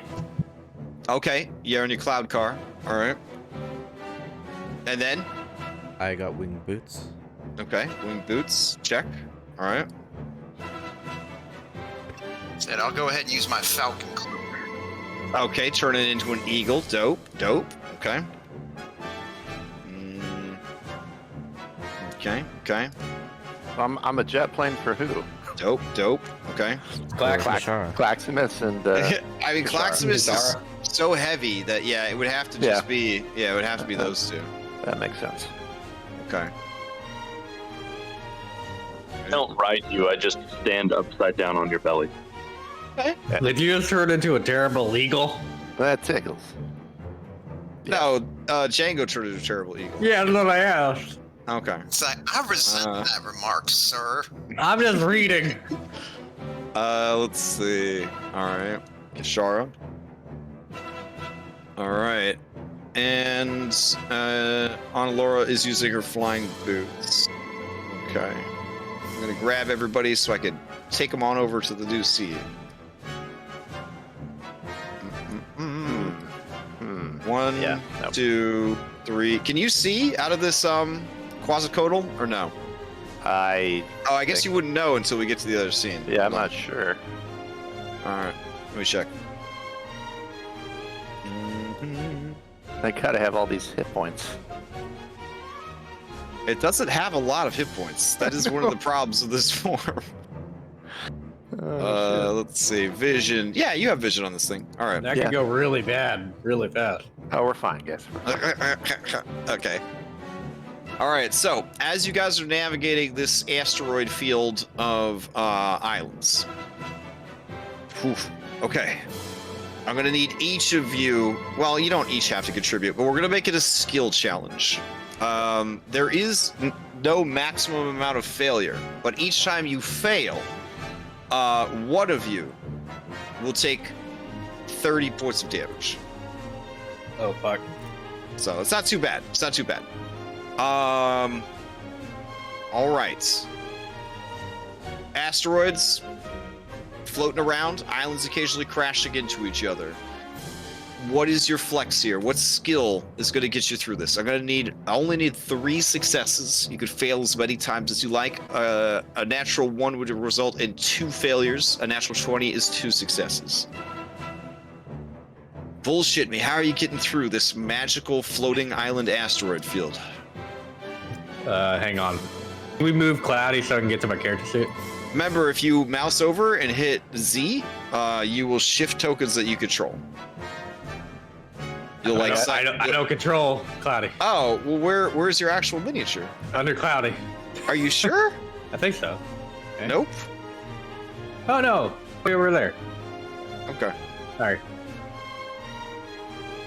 Me as a dino bird that has lived through the extinction that was brought on by asteroids, I think I have a natural affinity to get through this field with my amazing dexterity and experience. All right, so you're gonna do a dexterity check as this bird I mean, either on that a level 12 skill challenge. or I'll use my my wisdom of what I've done before. Oh, okay, so give me a survival check or Yeah. perception. Okay. Remember, if you have skills in your human form or humanoid form, you Yeah. can apply them to. There you go. Okay. Because you're level 12, the DC on these checks is a 20. Lift. You're trying to get everybody around, but as you do, one of you, Claximus or Kashara, takes 30 points of damage as you crash into one of the islands. Or the island crashes into you. Claximus isn't here to say no. Do you just want me to apply it to Claximus? Well, I think he would do that himself. He would take the. Oh, for sure. Okay. He would use his body to. All right, he takes 30 points of damage. All right, next one. We still need 3 successes here, guys. Can I lie to Cloudy to tell him that I trust him and I believe in him, that he could totally get through this without getting either of us killed? Yes, that's a great thing to do. Okay. Oh shit! That is 2 successes. Cloudy flies like it's never flown before, and it says, Captain Bubbles Jr., with your love, anything's possible. Yeah, I had a lot of people tell me that. all right, you only need 1 more success, guys. I appreciate the 2 rogues not automatically passing this and letting their allies try. It's really nice. All of you. right, all right. Well, you know, that's the thing. We got to let everybody have a chance in the spotlight, right? I will. I also appreciate Laura mathing out. Yeah, Claximus could take 30 damage. I'm gonna save my cheater's ability for later, because like Yeah, I I'm don't definitely really gonna need care. it later. Yeah. Yeah, I'll just I'm gonna read the ether currents, the waves in the air, the mana or the magic that is allowing. I mean, they are floating islands. Yeah, that's some good that's bullshit. allowing these All right. islands to float. All right, with an Arcana. Give me that Arcana check.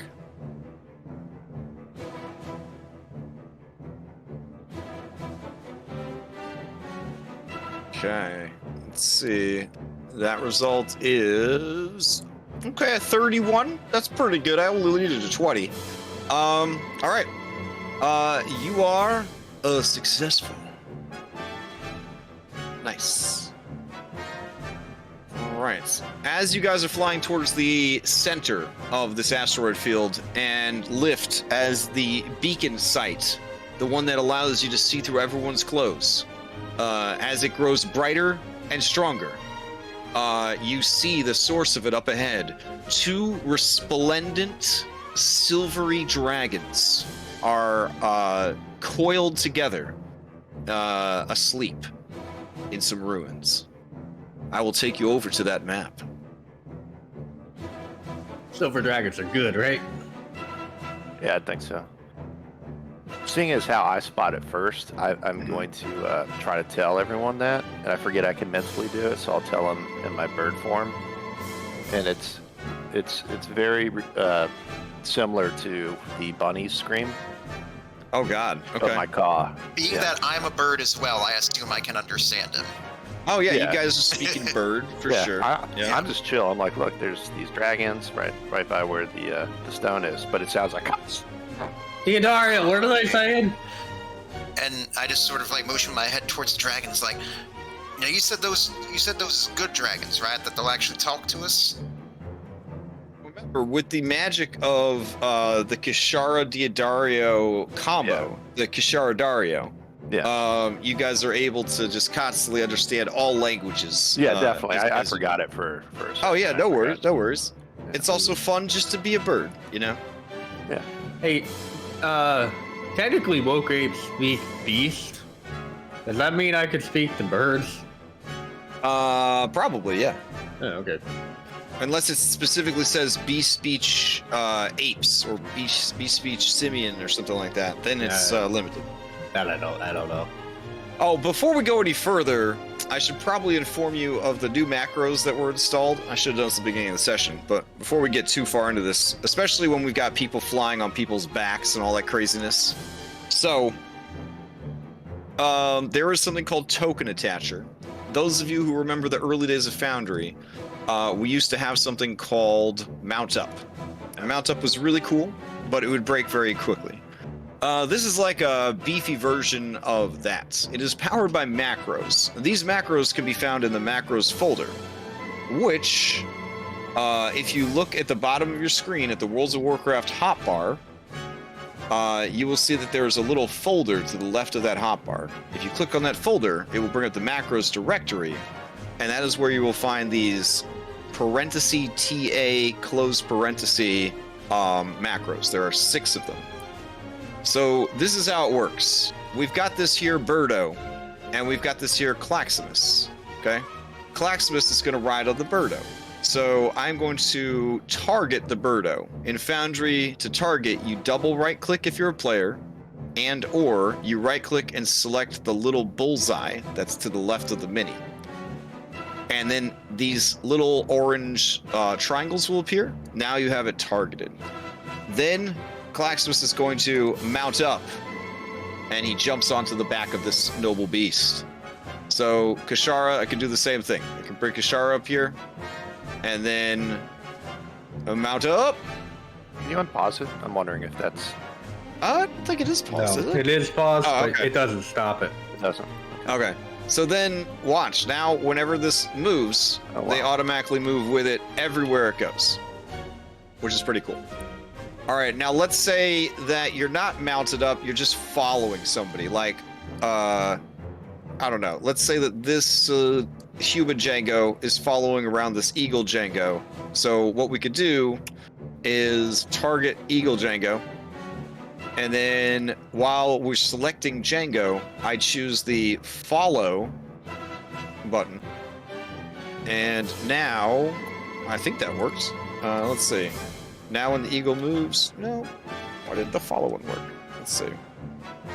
Follow target Django. Alright, let's see. I guess that one's not working. Going to sucks. Okay. Okay. I could have... Let's see.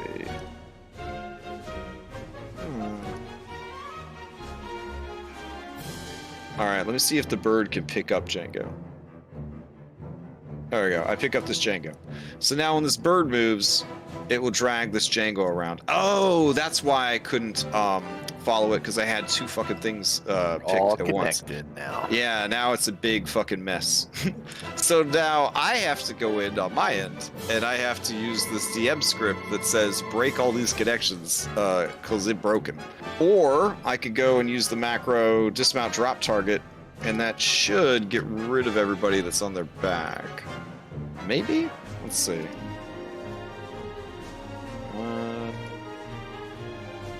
No. We're together forever.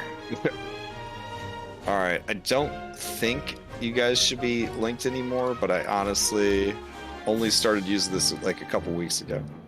All right, let's see. Are you still bringing everyone around with you? You are. Okay. So what we do here is untarget you, and you should be able to just shake all these people off. There we go. All right, bird angry, throws everybody off, and there we go. So yeah, it's you just kind of combo these macro buttons together, and you should be able to create almost any effect that you need. And they are stackable. So a familiar could ride on your shoulder, and you could ride on a mount, and they could all follow each other around. It's pretty cool. All right. One thing that's not cool about it is it tries to work in between scenes, like when you copy and paste. But the problem is sometimes it bugs out and it creates like a bunch of clones of you. So that's actually not good. So let me go ahead and have Cloudy kick off bubbles, and you guys will have to remount when you get to the new map. But that's how it works. Yep. That's cool. And in order to create those buttons, as a reminder, if you did not know, you find them in the macros directory and you drag them down to one of your 6 hotbars, and they will become buttons. Only 6. Yeah. So we might as well just grab regular Lift, because now Lift could basically ride around on his beast forms, and then you'll have access to both your minis, and they'll always be together. Also keep in mind that if you have minis that you control stacked, you can just press the Z button when you're hovering over them, and it will, no button required besides Z, it will toggle between those minis that you have control over.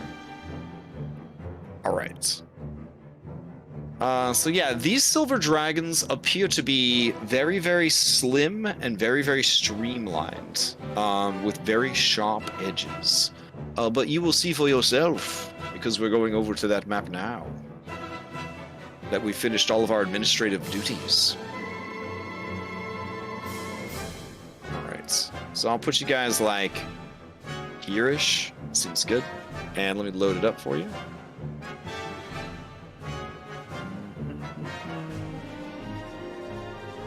You're also kind of... Oh, that's the wrong one. You're also kind of at the eye of the storm here. So you don't have to worry so much about random debris crashing into you. Let me go back to this Mysterious Ruins music.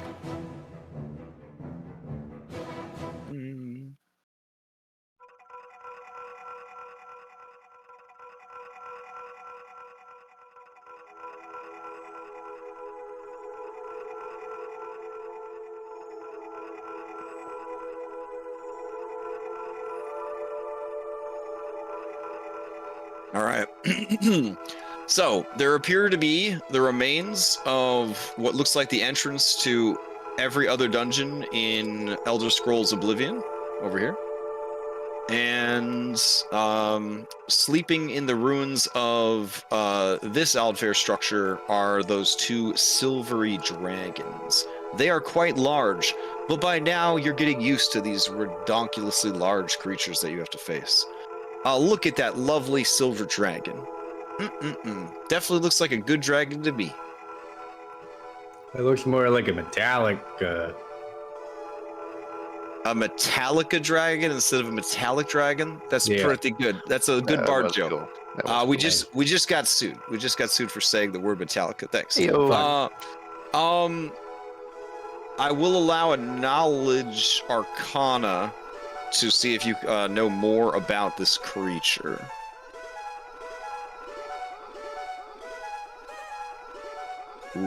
Oof. Anna Laura, man, if you had maybe 5 more to that, you might know something, but It's as is.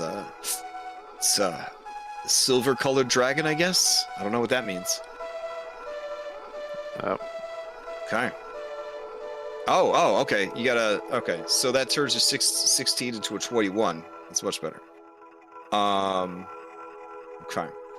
So yeah, do you want to hear about this in secret, or is it okay if everyone finds out? It's fine. Okay. These are called Kushala Deora. I think we're pronouncing that right. I feel like you need to change the name a little bit. Oh, right. My bad. Let's see. We'll keep the marijuana stuff going. These are called Silver Kush Dragons.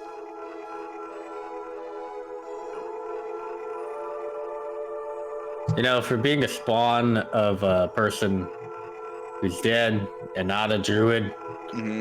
why is everything fucking like nature and like, you know, druidy? I don't know. That's weird, right? So what do you know about these creatures? Long ago, there were silver dragons who were basically such assholes that the other silver dragons kicked them out. They didn't just kick them out, but they banished them to the elemental plane of air. Now, the Cloud Kingdom is next to what's known as a Finny, a spot where the prime material world and some other plane of existence overlap dangerously.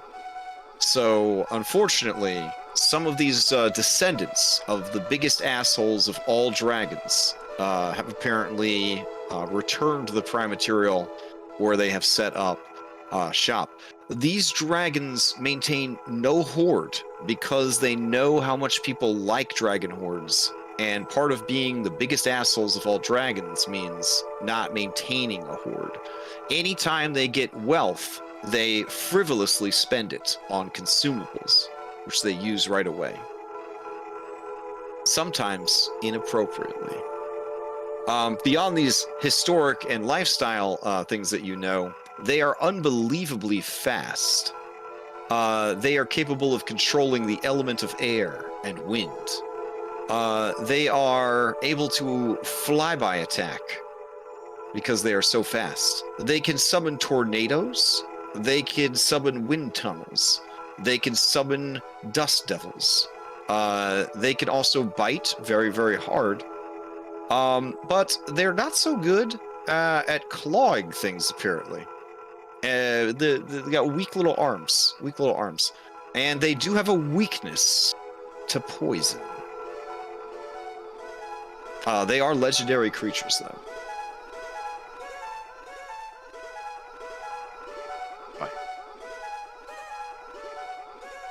Are they friendly to each other normally? As friendly as two total assholes could be. How do they feel about groups of assholes? I mean, that's the extent of Onlor's knowledge of them. Onlor, you can make up more stuff if you want. I don't know if it'll be true or not. Turn to lift. All right, where's the rock at? Lift. It is inside one of those dragons. I believe the left-hand one. They have eaten it. Captain, it's inside. They ate it. Then what's in the dungeon here? Or is that collapsed? So It's you can't go in? it's collapsed. Yeah. Oh, You yeah. can even you could fly underneath the island and see where it used to connect to a dungeon, and it doesn't anymore. Yeah, that would make sense. All right. Well, the good news is they're sleeping, so we can prepare for this. I mean, you do have a rogue back on the ship. You could go back and get him. Oh shit! Yeah. Here, It's a cloud. I changed the names. So let me put out new ones. There we go. It is a cloud rogue. It might be able to squeeze inside of it. Yeah, my bad. The silver Kush dragons. There we go. Yeah. Mr. Lift, remember when I snuck across the treasure in that cave way back when? Yeah. We got attacked by that big snake. With your right? fancy feet, yeah. Yeah, I could do that here if you need me to. Yeah, but how are you gonna get up its bum to get the. I mean, if you've got a way to do that and you're volunteering, I mean, it's inside of it, so. How? Okay. Oh, how you know about what? I'll we turn keep- all the walls invisible since you guys could basically fly this whole fight. But I'll leave the walls there for physical block. No, you know what? I'll just get rid of all the fucking walls. It's fine. How about this, Mr. Lift? How about we keep that as a backup plan? Well, I mean, what do you? Okay, we can keep it as a backup plan. I thought you were offering to try to steal it without us fighting. Yeah, why don't we go inside of it and we do like a living creature dungeon or something like that? Yeah. Oh God, man, another one of we're those, already one over on that one, and I already had to cancel the windfish. Okay, there was a whole windfish thing that you were supposed to go inside. I had to cancel that dungeon. Who voted this living creature thing out of the? That's terrible. Yeah, and I'm still stinging from the comment from DM Dave when he saw my scathing review of the Inside the Monster dungeon. So, yep. He said, and I quote, "Pee pee poo poo." That's harsh. Yeah. Well, that's what I Yeah, named the. I'm- That's what I named the review. I named the review "Pee pee poo poo" inside a living monster dungeon. Yeah. Then I spent an hour complaining about it. Anyways, All right. Well, what are you thinking, Captain? I think Django should go try to reach up and get that stone. Well, if we're, yeah. So maybe we could steal it. Yeah. Do you have any grease? Anything to? Onalura. Django, aren't you still just an eagle, or did you turn Sure. back to normal and land? I think I would have still been an eagle for now, since we're still sort of like flying around, scouting out everything. Okay. Here, Nope. let me see if I can set this up without breaking everything. Hold on. Eagle, pick him up. Yeah. Oh, nice. So I picked up Django. And I gotta tell you guys, I'm not gonna be. How to say this? I'll die very quick if I have to fight like this. Yeah. All right, Onalura, could you turn Django invisible? No. Oh, Kasara, can you turn Django invisible? Wait, Can't they what? practically be invisible? Just Kinda, because- but you haven't. I mean, this is some sort of board game. You have fucking advantage. I mean, if Kashara- I lay down on a rock, you basically can't see me. Perfect. I mean, we could set up some traps and stuff if my screen stopped moving. Sorry, I was just admiring the fact that it works. That's all. I see that. It's Yeah. exciting. It's a new toy. That could be the tagline for Foundry. Oh yeah. It works, which is a lot more than for another. Yeah. They are still our friends. They donate stuff for extra life, so they're still our friends. Good, Oh. good for them. Good for them. All right. All right. So it's inside of them, right? It, Yeah, it here, I'll appears to be make this inside. one glow to simulate the effect that it ate the stone. I Again, mean, they deliberately abuse and misuse magic items and treasure. So here's, yeah. we got a couple options here. We could bribe them with magic stuff. They sound like dragon pirates. Actually, they spend all their booty. That's true. What if we try to just buy it off them? Maybe we could recruit them. We have some room, right? Yeah, we could use dragons. We could always use dragons. I mean, we could either try to get Trixie and like try to recruit it, or we can send Django up a bum. I could like polymorph into something tiny, or we could just like set up an entire like booby trapped area, like maybe Could you polymorph him into a giant ant? like a poison ant. No, like an ant, just a regular one. Then he could lift way more than his size because he's an ant. Maybe he can Yeah. grab the rock and carry it the fuck out. Oh yeah. These things. I mean, well, or ma- Captain, Uh-huh. if we don't want to fight them, these things do have a natural predator. What's the natural predator? It's known as the spiky boy dragon. The spiky boy dragon. Mm-hmm. He's a bigger asshole than they are. Ugh. Did we recruit any of the other gnomes? I don't remember. Because if we did, we could have one of them hide, and we could Indiana Jones them for the rock. The rock's in the creature's stomach. You would put another gnome in there? Well, if they're hiding, it would be like they were a rock. Yes, but there's still the issue of putting them inside this creature. That's true. I'm sure that there's one that we don't like somewhere.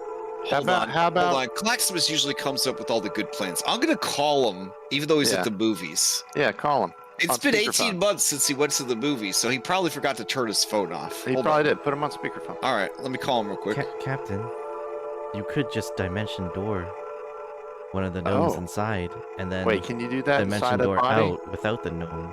Wait, do I Taking have his? just rock Do I instead. have his? Yeah, but I actual would be phone number? inside. I'd be Oh, there- inside of it. Yeah, for one turn. I'm sure these things are a whole hell of a lot faster than Cloudy is. How about Don't you go 500 feet? how about we set up a meal? He's not picking up. man. How about we put a meal in front of them while they're sleeping, but it's full of laxatives, so it poops out the stone, and we hide and wait for that to happen. I'm I kind of think liking the that's- Honolulu I plan. think that's. Oh, I was about to say I think the Lift's plan is good. Well, no, I'm sorry, my brain was stuck on picking up a big rock, dimension dooring into its stomach, grabbing the other rock, and then dimension dooring back. Yeah. That's what I. How about we try both? How about we feed it the laxatives, and if the dimension door thing doesn't work out, it'll have to poop it out soon. We could do both. You know, I mean, if one doesn't Yeah, work, yeah. we got a backup. What do I know about their food? What do these things like to eat? Is that the spiky boy dragon? They love to eat wealth, particularly precious metals and gemstones. Oh, we've dealt with this before. After they eat those things, they shit out useless ash. Okay. Here's what we can do. You see this island here, Captain? Yeah. That Django is next to? Yeah. I can put some of our gems that we've never sold, because we have a lot of them, and lace them with powerful laxatives. And poison, they don't. And Do poison. you guys just carry around powerful laxatives? Captain, I mean, have you ever ate I'm an group alchemist, cooking? Captain. Yeah, but I can make powerful laxatives. I have acid all over the place. I don't know if you should do that. I don't know if you should have acid all over the place. That seems like really dangerous. Well, you do know that they're highly susceptible to poison. Just What a if little they- bit of what if- acid, a little bit of poison. But what if they poop over the side? So, hey, we're not down there. If our fucking rock will be, we're gonna go down back to I the. mean, do we see any poop on land? Like they probably poop in the ruins. They use it as a toilet. Remember, they poop useless ash, so it Yeah, just gets blown away by the wind as it exits their cloaca. What about It's a magical item. Even a magical stone like that? I don't. Well, I mean, magic. According to the 5th Age of Magic, Can't raw. destroy it, right? Yeah, and we play raw all the time. So definitely, this stone will pass harmlessly through the creature's body, unless, Laura, it's using this as digestion stone. Some dragons, like birds, keep a certain amount of rocks and stones in their body to help grind up food. Yeah, but what if we would they poop it out if you gave it a fuckload of laxative? Oh, probably. Yeah, if you cause a real violent stomach reaction, probably Right. empty it out. Yep. I mean, we could really spice up like a Thai version of diamond soup. Yeah, you've got your plants lift. Yeah. I've got acid. I've got poison. All right. I think we get the meal ready. And then we have the Dimension Door backup plan. And then, of course, if all else fails, we just fight them. But Yeah. And if it doesn't work, one of them will be, pooping all over the place. yeah, So you'll be distracted during the fight. yeah, the best way to kill an enemy. Have you ever pooped while fighting someone?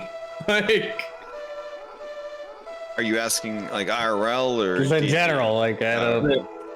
Because I don't know if anyone's going to confess to IRL pooping while they fight, even if it was a funny like childhood martial arts story. You know what I'm saying? Yeah. Them white fighting pants. That's why I always had black fighting pants when I would go to tournaments. You know what I'm saying? Yeah. Barrett's always pooping his pants. Hey, It's a it's a sign of medical strength. condition. It's a sign of strength. It's not a medical condition. It's a sign of strength. No joke on Laura. I literally have toxic mushrooms on me. Mm-hmm. Perfect. Yeah, I have Ooh. acid vials. I have alchemist fire. Do you guys have anything that would make it bigger? I didn't think that would help the rock come out. Okay, I have a question. Mm-hmm. My reward for being half turned into a mind flayer Yeah. was the mark of the mind thief. One of the things I get for that is ghostly form. So the tattoo has 3 charges. It regains all expended charges daily at dawn. As a bonus action, while it's on your skin, I can expend one of them to become incorporeal until the end of my turn. I can pass through objects at that point.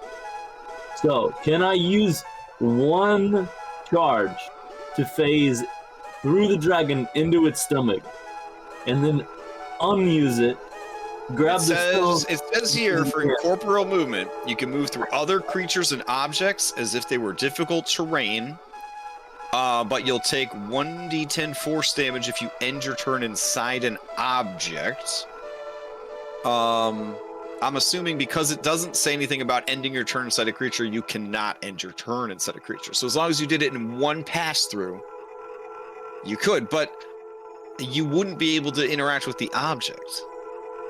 Now the creature is big enough and you are smaller enough that you could incorporeally go inside the creature, go back to normal inside the creature, and then grab the stone and then go incorporeal again with the stone to exit the creature. Exactly, and That's I what also you're have a going. spell scroll of freedom of movement. So Oh shit, that's a pretty strong combo. beforehand.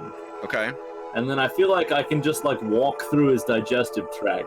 I mean, I could cast haste on you if you want. Oh shit. That way you have enough Now movement you're and- playing higher level D&D right now. Now you're playing higher level D&D. I'm Yes. so happy that this is the session Claximus missed, because he would be so bored and so sad that you guys aren't going to fight a double dragon. He would be so sad. Yeah, so Okay. so I think maybe that should be the plan. Alternatively, I just cast Summon Greater Demon while I'm inside of the dragon. Oh god, don't do that. As long as, well, it's large enough and you can see in the dark. You could probably do that if you summon small enough demons. I don't think That's the. Well, and I have the Leviathan boon thing. I feel like that's a bad move. I think the stealth option's their best option here. Yeah, I think.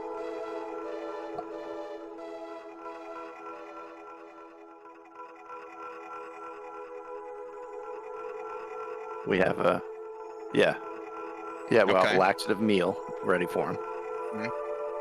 Yep. Okay. What gemstone will you be presenting that would be so enticing that it would wake either of these dragons from their slumber to come get it?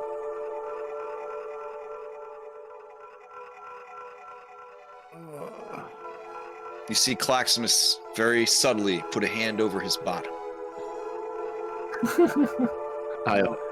I also do the same thing because I have a special diamond. We got that emerald on my very first. Oh man, session. Lift, I'm not trying to make Claximus feel bad about his ass emerald, but your ass diamond is in a whole nother league. I compared to know. his ass I don't diamond. even want to Sure, mention yeah. it. Let's Okay. see what we have in the bag. Yeah, All right. So we- sorry, you we see have- Lift and Claximus very subtly cover their bottoms. We do have 5 diamonds. 550 GP each, apparently.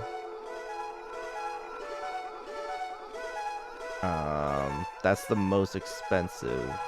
We have turquoise animal figurines, amethyst.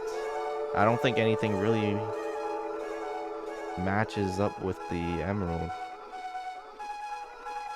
What emerald? Oh, let me take a look at the crew hold.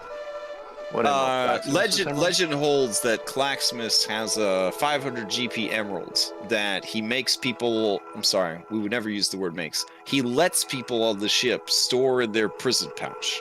It has stewed in the buttholes of so many pirates over the years that some claim it has special powers. I have a pearl of blur. Okay, is that also in your prison pouch? Yeah. Okay. I have a Kalamaz mask of hammered gold. Yeah, we have a necklace string of small pink pearls worth 2,500 GP. Oh, jeez. Yeah, that's pretty good. I don't even eat gems, but that sounds delicious. Ooh, You're okay. not. We could give each pearl a different flavor. Like a candy necklace? Yes. So good. Oh, damn. That Are you takes me back. using prestidigitation for that? I could also help with that. That's one effect. You can flavor something. Well, now when other DMs on Reddit ask, what's the craziest thing you've seen players do with prestidigitation? I can say, well, they took some ass gems and they made them taste like different flavors. So they could use a poisoned candy necklace with a heavy-duty laxative on it on a not Kushura Deora, so it would shit a quest item out of its butthole fast. And they'll be like, you've been banned from this subreddit. Yeah. So, And you're like, another one. yep. There's plenty more where that came from. So, like, we're naming this episode Crash Gems, Ass Gems, right? It's pretty good. It's pretty good. So All right. I say we do that, but we should definitely start with Kasara plan. Operation Yeah. Stealthy Butthole. I Well, think is it takes time to make the laxative, so Yeah, we do. I We want need to we get. want to get that done. Yeah, we need to get it all in order. But we're going to start with Kashara's plan. But do we want to have the food ready if Kashara fails, so it's already there? Yeah, I want to already plant it. Yeah. So they wake Okay. up, they're like, oh, I just had a bad dream or indigestion. And then they have a meal waiting. Okay. You got to time it pretty well, because if these have the aromatic qualities that it sounds like you're going to give them, it might rouse them faster than you know. Dragons have incredibly good perception. That's true. That's true. All right. So right before they're ready, I'm going to cast haste on Kasara to give her like more movement and multiple actions. All right, where am I putting this pile of treasure? On that island right there? On this island. I think what I can do, Captain, is I could be here. I'm going to keep the treasure in the bag of holding so they can't Okay. smell it. Okay. And then I'll just, throw it out. And If they start waking up. Yeah.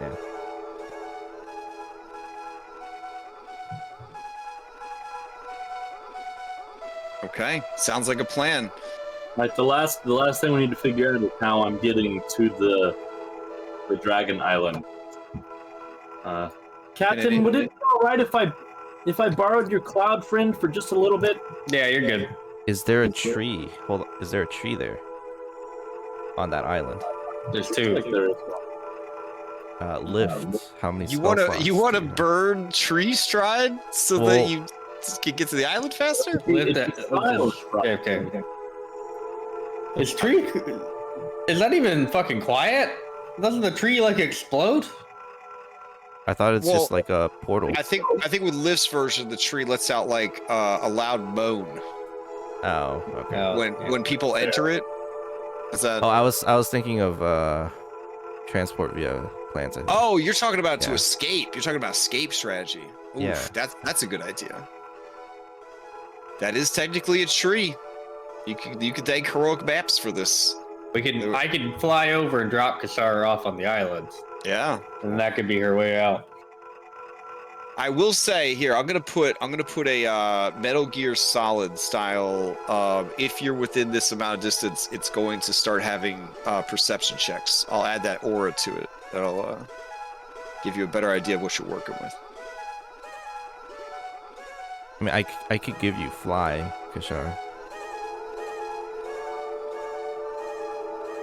I mean, that could work too, but it doesn't. Like just in case you can't get away the other ways, you can still at least fly off the island. I mean, if I can't get away the other ways, I could probably just jump off and trust one of you to save me before I hit the ground. But Well, you have. I feel like it if would be you have easier fly, if I just if I you just have make fly you fly. and haste, you'd be able to fucking travel like, what was it, 180 fucking feet? And you're a rogue, so you can dash with bonus action. yeah, Kishora stands there on the island and she spreads her hands out and closes her eyes and she's like, "All right, everybody, light me up." All right, Alright. hit it. Maybe we should have one of our ships like at the bottom of all the islands. No, it's just in alright. case someone falls. That sounds like you're gonna get hit with a bunch of fucking rocks. Okay, so I'll cast Alright, fly I'm on flying Kashara. wasted. Django, just be ready to shoot in case I anything cast happens. haste on Kasara. Okay. All right, I'll stand back here, just keep an eye on everything. I cast freedom of movement on myself, Okay. and then I become incorporeal. So you are flying, you are hastened, and you are freedom of movement, and then you go incorporeal? Yep. All right, make sure you turn incorporeal when you still have enough movement to enter the dragon's body. Backing my ass up. What is the minimum you can get on a perception check? Or not perception, sorry. Stealth. Stealth. Let's see. Like, Now, don't you have reliable talent? I do. Okay, yeah. So what's the lowest you can get? I'm going to see if you even need to roll. I think the lowest is what is it? Because it's 10 plus whatever your stuff is. So the lowest would be a 19. Okay. You don't even need to roll. Fuck yeah, man. Okay. So you fly into their All right. Well, awareness. I get to about over here, Okay. and then I go incorporeal, and Okay. then dive in there. All right. Get up in there. I think I have it. I think I have a ghost filter. Hold on. I mean, you're not going to stay that way long enough, but you know. I don't know where it is. Anyways, I'm getting to that point now where I got so much crap at Foundry I don't even know where it is. Let's see. Okay. You enter the creature. You are in its stomach. Thanks to freedom of movement, you are not restrained. Thanks to advanced dark vision, you can see. This creature has a number of stones in its tum-tum. And amongst those stones, you do see the one that you are looking for. Let's see. Clown Kingdom folder. You see. I think this is the right one. Yes, you see the Starstone. It is beautiful. And you can definitely understand why it's using it to grind up its food, because it looks very sharp. It is roughly the size of a golf ball, though.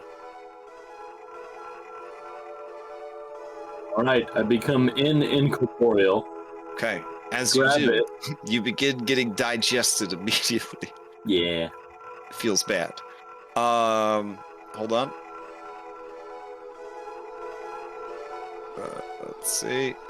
You should survive this, no problem. Okay, 33 points of acid damage. All right, you snatch up the stone. I'm bloodied. I grab the stone. Okay. I become incorporeal again, Okay. and then just sort of slurp my way out. All right. I'm gonna need a stealth check because you are trying to stealth inside its tummy. I'm gonna give it advantage to try and detect you, so I am gonna roll its perception. Do you need inspiration? I can give it to you. Have to take my inspiration. Okay, I'll use one of Bubbles as inspiration because I do currently have 0. And if you All right. want, I can bardic inspiration you. It had disadvantage for being asleep. I gave it advantage because you were literally inside its fucking body. It got a 21. You got a 27. Like a thief in its guts, you leave like a ghost with the stone. Do we hear this? You don't hear any of it. They're too stealth. All right, you make your way back to the party? Indeed, I do. Okay. Yeah. You have the stone. That was like super easy, guys. Ah, yeah. Nice work. Well, let's get out of here. That being Yeah, said, I am half digested. Yeah. Let's get out of here. Quick. Yeah, let's get the. We'll heal you on the way. Everybody. Panzora, off in the distance, you hear ever so faintly. I think it would be you, Kashara, and Django would probably hear it. No, Lift 2. Everyone's passive perceptions are actually pretty good except for Claximus. Everyone except Claximus hears the sound of a dragon. This is the kind of dragon that would be recruited for professional wrestling. You see its silhouette. It is still a ways off, and the sleepy dragons over here have not been alerted to its presence.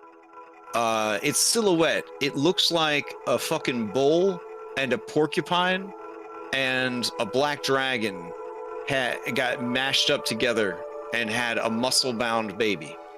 Oh, This no, dragon, It's Spiky Boy. It's Spiky yeah. Boy. Spiky boy. Spiky this boy. dragon looks like it wants to drop a one-hit kill elbow on somebody. Yeah.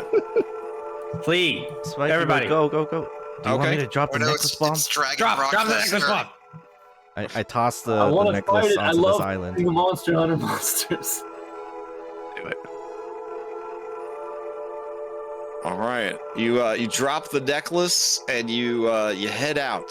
The Sleepy Boys eventually, cartoon style, the smell of Claximus and 100 other buttholes, along with prestidigitation and fruit flavoring, rises in the air, and they are downwind from it. So the wind carries the thing over to their little nostrils. They give it a little sniff. And they start to rouse from their slumber as you guys escape back into the asteroid field. What happens next? Only the narrator of like a nature show would know for sure, but it's pretty horrible. It doesn't matter for you guys though, because these dragons are assholes that don't have treasure, and you have your quest MacGuffin. This is amazing. It's the first heist I'm we've just ever excited to when we Honestly, get back this on is land. the first. I don't know. It's been a lot of years of been Dungeons like- and Dragons. This might be one of the only heists I've ever seen successful. It's amazing. Yeah, You I'm tell- you excited tell 'em- for when we get back to like the land, ocean level, Mm-hmm. to discover an island that has like a story of the day it started raining brown. And then a dead dragon fell on top of the fucking town. No one believed them. Yeah. We're just going to use this area as your base of operations while you're in the Cloud Kingdom because it's the only place I have both ships. So That's perfect. All right. Alright. So I will Day of say, brown rain. I want to take a long rest, guys, before we go try to get our ass beaten by the fucking Cloud Duchess. We should probably Yeah. spend the rest of the session figuring out how we're gonna handle that. So We were that way we talking can. to Claximus real quick, like, hey, see, that's why we don't always have to fight things. Maximus is refusing to talk to any of you. He is so upset about the loss of his emerald. You tried to get rid of Green Marshmallow. I thought we You- used the necklace, not the emerald. Yeah, we but used it. you suggested getting rid of the emerald. You suggested getting rid of green marshmallow. Someone even thought about the idea of getting rid of Sandara, even if it was the dungeon master. There's 2 book clubs. Yeah, like there were changes in his life that he wasn't ready for. He wasn't able to recruit any of the new waifus from the crew swap, and you didn't let him fight 3 dragons at once. Well, Claximus, you should have spoken up. You usually speak up. Maximus stares off into the distance as if he's watching Fast and the Furious 9 with his friends in real life. He's looking up at space while they're driving their Mustangs in orbit. Yep. Yeah. Is it in space this time? Probably. I don't know. I hope not. I hope not. I feel bad because one of the lies I told during the pandemic, when I didn't think I'd ever actually have to hang out with people in real life again, was that when that new movie came out, I would go see it with them, and I would watch the other 8 movies so that I knew what was going on. This was one of the lies I told to try to cheer them up during the pandemic. Barrett.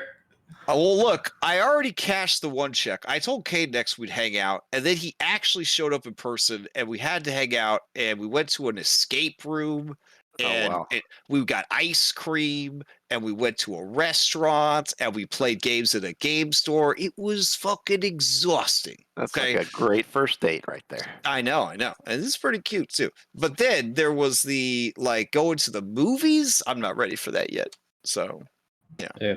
We'll have to do all 9 movies in a marathon. That's the only way I can do things I don't like, is just to do them all in a marathon. I'm personally hurt because I haven't seen Barrett in person in like 8 fucking months.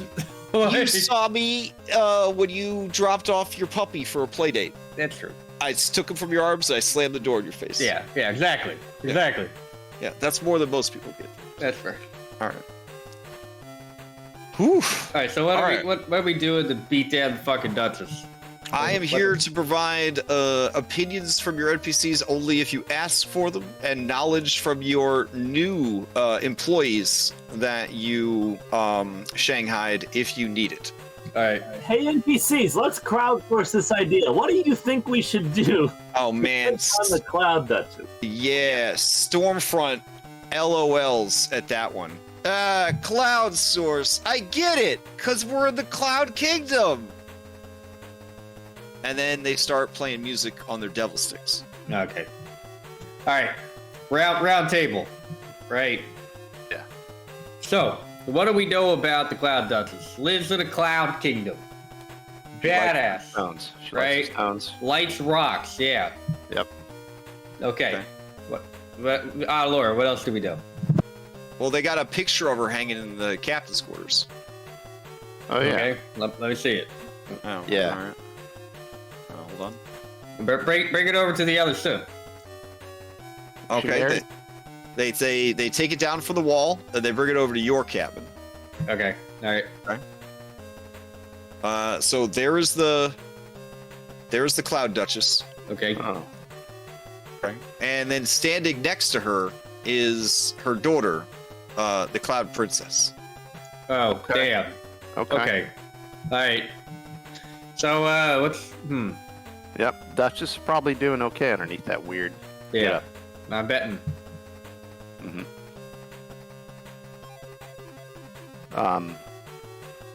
Let's just start asking questions like, what is she like?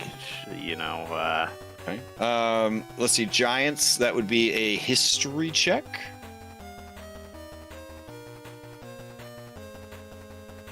Okay. I mean, I probably shouldn't be the one doing this, but I will. Wow. On Alora, you did all right with a 28. So let's talk about cloud giants real quick. All right. Cloud giants are huge. They live extravagant lives high above the world, showing little concern for the plights of other races except as playthings and amusement. They are muscular, with light tones of skin that range from pure white to charcoal gray, and many shades of gray, silver, and blue in between. They have hair of silver or blue, sometimes green, but normally just silver or blue. That silver could also appear startlingly white or platinum. Cloud giants normally don't gather in great numbers unless they have been banded together by a powerful leader. And even then, it takes time for a powerful leader to browbeat the other cloud giants into submission because at their core, they are fiercely independent creatures. Attuned to the magic of their airy domains, they are able to turn into mist, fly at will, and create clouds of billowing fog. They like to dwell in castles on high mountain peaks or on actual solid clouds. Still gracing the skies on occasion, these magical clouds are a lasting remnant of the giants' lost empires. They are better spellcasters than most all other giants. And the more powerful ones can control weather, bring storms, and steer the wind almost as well as their cousins, the storm giants. Some have such mastery over the element of air that they can levitate anything with an ability similar to telekinesis. They are almost always incredibly affluent, as they value art, treasure, and magic. Let's see. They normally bamboozle the other giant races, and they will fly down from on high and order lesser giants to seek them out wealth and art. They will hire fire giants to be smiths and crafters. They will hire frost giants to be essentially adventurers. I'm sorry. It says reavers, raiders, and plunderers. My bad. I guess that is adventurers. Sometimes they will hire hill giants to go beat people up, and then they'll go to the ruins of the beat-up settlement and take all the good stuff. They very rarely like to do 80 work for themselves if they could bamboozle someone else into doing it for them. That being said, if there was an alignment system in the world, they got a 50-50 chance of leaning towards good or evil. Let's see. They also like aviary creatures such as griffins, puritans, and wyverns. And let's see. They are big fans of monsters and like to keep them as pets, and some even maintain menageries of land-bound creatures, which are oddities in the cloud realms. Let's see. Their god is Memnor the Trickster, which I believe is like the D&D universe's version of Loki, except Loki actually exists in the D&D universe, so this is like giant Loki. I know Loki is also a giant, just bear with me here. Let's see. Memnor is the one they admire the most, though. Evil cloud giants like to emulate his deceitfulness and self-interest, and good-leaning cloud giants emulate his intellect and silver-tongued speech. Wealth and power, cloud giants love money, and they love treasure, and they love to show off their treasure, so they will often have expensive tattoos, jewelry, and fancy pants clothes, hairstyles, makeup, anything they can show, use to show how wealthy they are, because wealth is an indication of how good they are at bamboozling other people. Let's see. They will never steal from other cloud giants, but they will gamble with other cloud giants, and many cloud giants are serial gamblers. If they were to introduce Genshin Impact into the cloud giant society, they would probably all die out. Because they wouldn't be able to afford food anymore. So that's the thing. I guess that's their weakness. Their weakness is gambling. Liking this. I took notes here. This is amazing. All right. Oh, So I think we know what we do, guys. Well, hold on. We're at a round table, right? So we're gonna all... yeah. We can throw out our ideas. Okay. Who wants to go first? Right, so how long does it take to set up a casino? And Okay. So we have the same idea. Also, I was thinking I could also disguise myself as their Loki god. That's part of Okay. mine. Okay. Do we know what he looks like? Well, with Analora's history check, they do in fact know what Memnor looks like. I used mass of many faces to turn into him. Okay. I'll be honest, he doesn't look all that interesting. He just sort of looks like like Gary Larson from The Far Side? Probably not. You have to be like 50 years old to know that, I guess. I know. Okay. You know how he would draw God? That's pretty much how this guy looks. So, yeah. Oh wow. It wouldn't even let me post this picture in. Oh god. Yeah, he's not great looking. Oh, did it actually post? No. No. Oh, okay. I It's just a broke- googled it. Oh, it's just a broken Oh. link. Yeah. Captain, let me share my 3 ideas, and then maybe we can either use. Oh wait, any of did you actually look up Memnor, or did you look at the Far Side God? No, Far Side God. Okay, yeah. Yeah. Here's a picture of Memnor, like creating life on the world. So it's very fun. I see that one. Yeah. All right. Yeah, I when just you looked at Devil Stick Girl again. when the Cloud Giants saw this in their Sunday paper, they let out a sensible chuckle when they saw that. So, not too funny. Definitely dated. Dated. The question is he actually a giant or does it matter? Oh, he's according to them, he is a giant. You know how gods are. You know what I'm saying? How long does the boon of the Leviathan last? I gotta figure that one out. 1 minute. Look. How long does the large last? We have a potion of growth, which I Hour. believe lasts for an hour. Oh, my bad. Ancient depictions of Memnor often portrayed him as wearing a two-faced mask.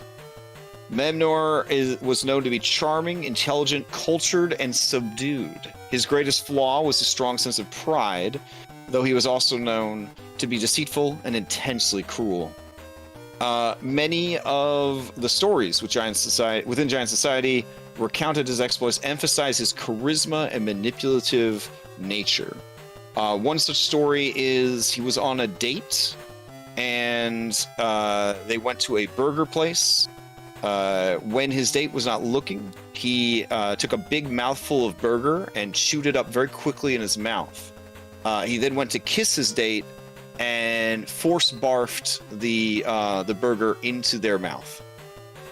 It's kind of like how we baby bird good berries. Yeah. But this was without consent, though. So he's a real bad dude. He's a real bad dude. I'm reading the Forgotten Realms wiki. You want me to add that in the trivia section? Back when he was but a child, one of his mischievous acts led to a minor war between the Jotunbrood and the ogres. So again, he's sort of like discount giant Loki. Yeah, he is. Yeah. Captain, let me share my ideas real quick. Okay. So, you're a seducer of royalty. That is true. That is true. So, number 1, Captain is a bard, and like Loki, just be yourself. We don't have to disguise you. You can just go in there and seduce her as Captain Bubbles, free Captain Bubbles. Number 2, you need to bring her a gift. Right. A great gift, like she likes land animals. What's better than a hulking freaking crab? Which would be me, Oh. right? Yeah. Okay. I haven't seen those around here. Had some ideas with that, maybe like having the rogues, Django, and the little one, like be my handler or be attached to me in some way. Number 3, after you give her the gift, that's like our entry, we can set up a gambling match, stone versus stone. We don't tell her we have 2, but we have 1. And we'll gamble, stone versus stone. And if you don't win the gambling match, me as the hulking crab and our 2 rogues can break out and start doing something. This is just spitballing, but you know.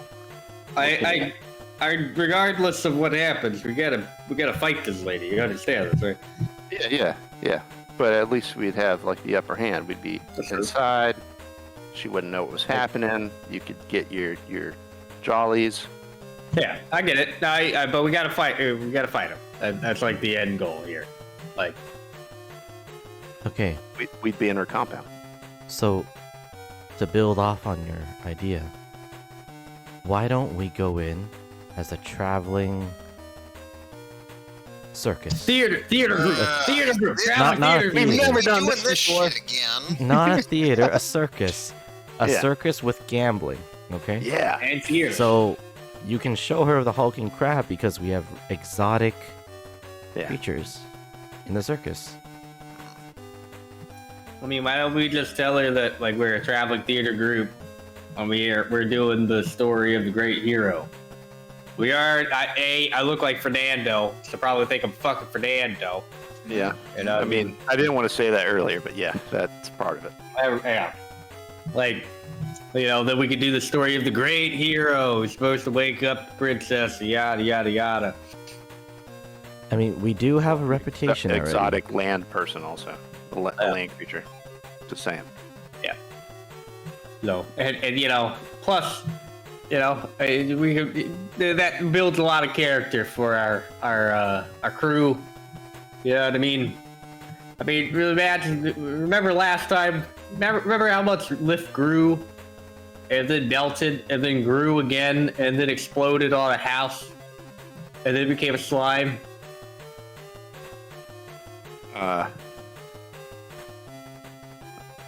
Okay. Yes. Well, I think the goal is that we just need to find a way to get close to her. Well, So- we got one of her ships, right? Well, no, if we go in as a theater troupe, they might Yeah. invite us. Yeah. But I do think they like gambling a little more than plays. Yeah. Yeah, but I mean, how does a circus gamble? We could be like a A gambling circus? yeah, like kind of like if there was a place called Vegas in this world. Well, they that, have Okay. We That come lady- to gambling, and that there's lady's 20 gonna hurt. squares. Oh, wait. and I love her too. well, I guess that really depends on how you define gambling, right? I mean, like, you if you've ever been to like a circus, you know how they'll have those like carnival games that you play. You could argue that's a type of gambling. All right, but before we decide to settle on the gambling plan, I feel like I should mention that the people that rise to the top in those type of societies are generally the ones that don't partake. Cream. So she might not even be interested in any sort of gambling. It's true. She's probably Well- she has a cane. She's sophisticated. If she doesn't think there's any way she could lose, She's a then gambler. why wouldn't she? I mean, she's a ruler. If she doesn't think there's any way that she'd lose, she'll probably assume that something is up, which Yeah. would be correct. I mean, she could also just forcibly take it. So like, But we their should culture appeal is to her gamble, right? sense. Yeah, her sense of It- gambling. Yeah, it makes no sense for them to just take it because there's no there's no risk involved. what I'm really curious is how am I going to convince the princess to join the crew? Well, maybe we could gamble for her. I was just thinking the same thing. I don't know what we'd offer, but yeah. Not a Laura, probably.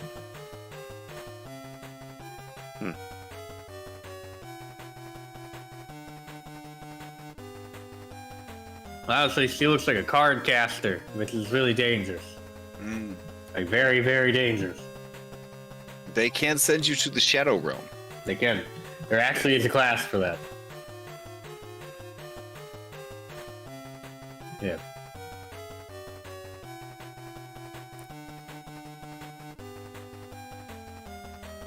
Or we just revert to what we were thinking, drop a whale on the house. That kind of idea. Oh, no, we have to be original. Lift. No, I know.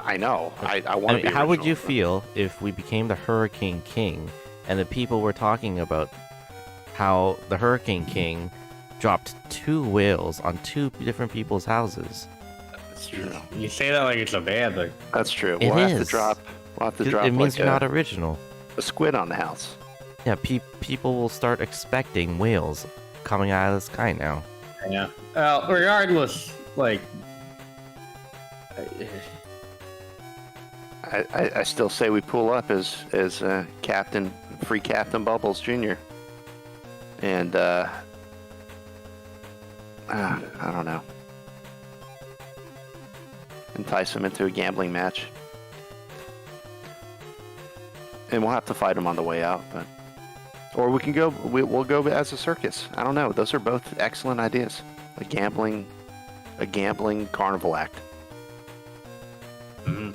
So she lives in a castle, and it's just a castle. Is there like a city as well? Nope, just a castle.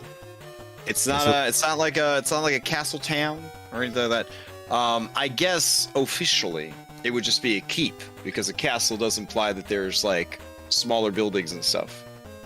Okay, so the purpose It's of sort of the- like map makers in Dungeons and Dragons calling a stream a river. You know what I'm saying? Like, Yeah. Mhm. Yeah. it sounds much more impressive to say you live in a castle, but really, by giant standards, it's really just a keep. So, Yeah, so since it is a keep and they have giant cannons that we were told of that they will shoot things down, we need to be able to get close. And I think the circus casino disguise is the one thing that they'll probably Allow. be interested in, at least, checking out. Instead of going to them, how about we spread flyers all over this realm about our Royalty's circus not gambling? Would they come out to see us? No, they They wouldn't. might and- invite us. but Or they would. would invite us? Yeah. They probably won't come Like to candy. us. And then there'll be a fuckload of like cloud giants Hmm, coming to beat us down pretty bad. yeah. Unless Yeah, we got an we'll invite, just like fly, candy. we'll just fly to them Okay. and then get welcomed into the keep. Maybe we'll set up some kind of carnival display in their lobby.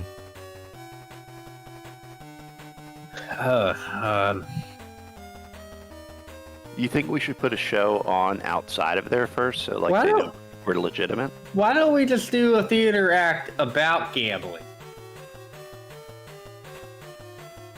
I think it's the act of gambling that they like, not Well, the. what if they not the gamble on the play. end? We could have it be like a thing where you could take bets to see if the hero wins or loses. Here's the thing, Captain. Most gamblers are not interested in the build-up. They want the instant gratification of spending the money. So if we make them sit through a play, they might get bored. And we'll is that an ad? What? Is this a different character from something Daughter. else? That's the That's princess. the daughter. Well, I know that, but like, there's several pieces of art for. Uh-huh. Her name's Cloudy Quinn. Oh, that's good. Thank you. that is actually pretty damn good. If we recruit that card caster, then we'll have 3 wizards. I know. Yeah, she'll be part of the crew. It's okay. Except one is like a rant. Like, actually, it's probably the most gambling ass magic thing ever. I But mean, Cardcaster's pretty damn appropriate for Cloud Giant. yeah, for real, isn't it? Yeah. I'm saying we go back to the Friendly Whale, do an exhibition as a carnival / gambling troupe. Spread the word so we get invited. You're just a gambling. We're a mobile bingo hall. Oh yeah. Bingo. Yeah, they, I mean, they You exist. gotta do something high class. Bingo hall is Yeah. where you got people doing like professional wrestling on the weekends. We gotta do a high class act for these folks. I mean, I'm gonna put it out there. There is a famous map set made by Zapiku, the most successful VTT map makers of the world. It is called the Casino Ship. Yep. That's. It's like it was made for us. This is. That's like exactly all, what I like was all, thinking of. like all the best maps in the world. We have these maps. So, I mean, Yeah. All right. This has to happen. We need to make this happen. This is amazing. See, you're all doing this, and you're bringing me back to my day job again. And I mean, we don't have 2 rogues, but we do have 2 people who seem to be pretty good with their hands. Thank you. I mean, I do a lot of stuff, but I can work a gambling table just fine. See, it's like step right up, shoot the dice, 7 out, 7 in, dark side wins. Yo, 11. Oh damn. What is the 11th stand? I want to put money on your table. Where are you? No, Yeah, I mean, why don't we do this? Obviously, we'd use the version that doesn't have the water. It would have the clouds, but yeah. Yeah. But the question is, do you guys have the chops to build a casino airship in a short amount of time? We can Not just that you're on disguise- not that you're on a time limit. We'll But disguise one of our ships. With our devil stick bard doing a montage music, I'm sure that we could do it. It's true. It could be the Dragon Casino.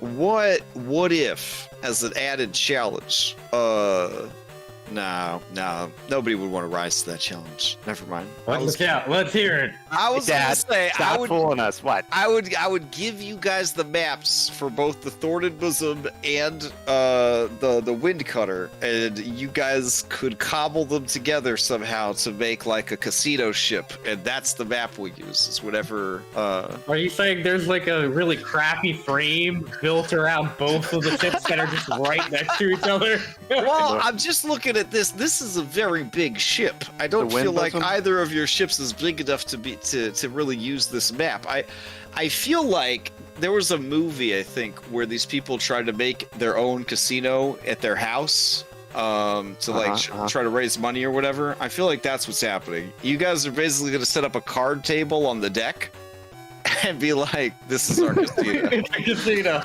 Why don't we repurpose these islands here? Oh, turn Yeah. the island into The a casino. How would we get the islands? Casino.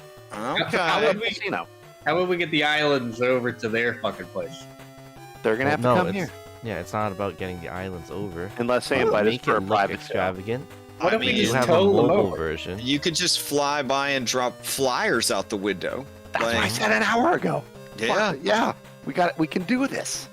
I mean, That'd be I've seen you guys create some pretty dope flyers. I don't want to say that I have the Mango Unleashed poster hanging on my wall, but you know, I would if I wasn't so lazy and I used a printer. I had a Yeah. pillow Well- cover made out of that. Oh wow! I have an idea. Though. I have a pillow cover made out of Jimmy, but Me too. Yeah. yeah, Oh, that's the other side of mine. yeah. Oh, here's a question. Can't we just like attach the islands to our ships and then fly the ships over and just tugboat the island Shit. closer? That's a terrific idea. I We can mean, do it. that would be pretty dope. We've already established that these floating islands can be dislodged from their quantum stasis. So if you had an artificer in your party of 12th level or higher, I would say that they could figure out how to dislodge the quantum stasis and allow you to tow this island. Oh, Laura, I need you to figure out how to. I'm gonna regret this later when you drop the island on someone's head, but for now, true. That's We have to dress it up like a whale first. Well, remember the island. I guess you can't remember because you didn't know. Floating islands are created by 10th level magic, which went extinct in the second age of magic. So the only way that you could possibly undo the magic here is with a 10th level dispel magic. So while Analora could dispel the quantum stasis that keeps it in place, you can't remove the floating aspect of it. It's only without a fraction of what. Right. Okay, so Yeah, we yeah, can't yeah. drop it. We can't drop it. That's Right. fine. I got you. That's Now you- fine. We can tow Yeah. it. Yeah, You you cast half spells. You just need a bunch of wizards. Okay. Well, here I'll give you. I guess I'll give you a copy of the map if anybody wants to earn like a lucky point or just be a baller. Let me know if you want to turn it into an actual casino map. Otherwise, I'll come up with something if nobody else wants to. Or we this could just is- theater of the mind it. That's fine too. No, I'd So- like an image. Okay. I'll post it up into. I'll just put it in general real quick. There we go. Plenty of room to work with. Plenty of room to work with. I don't know. Would you consider it an unfair advantage being that I've actually worked in a casino if I do something with this? I would not. I am a huge proponent of using your real life skills to metagame roleplay. Excellent, because I've gambled in casinos many times. I've come under fire for rewarding people for being skilled at real life things and then using those real life things in D&D. But oh well. This is your time to shine. This is your time to shine. I would say, just make sure if you get a craps table, you want me working my magic like I did just now. Make sure you got me working stick. I mean, I feel like that would be in line with a sharpshooter, not a sharpshooter, a swashbuckler anyways. So, yeah. All right. I'm Works loving for this. me. Couldn't they resolve the entire Cloud Giant arc without any violence? Oof. I mean, we fought a sky whale. That was enough. What do you mean without violence? Did we front? Kill, Oh wait, yeah. Didn't you murder an ship? entire crew last week? It was more like discipline, not violence. We're definitely not finishing this without violence. So, guys, like we're entering the stage. Otto was right. Like if we're gonna be like the Hurricane King or whatever crew, like I don't want no goddamn questions about whether or not we earned it. We're gonna have to kill a lot of people moving forward. Yeah.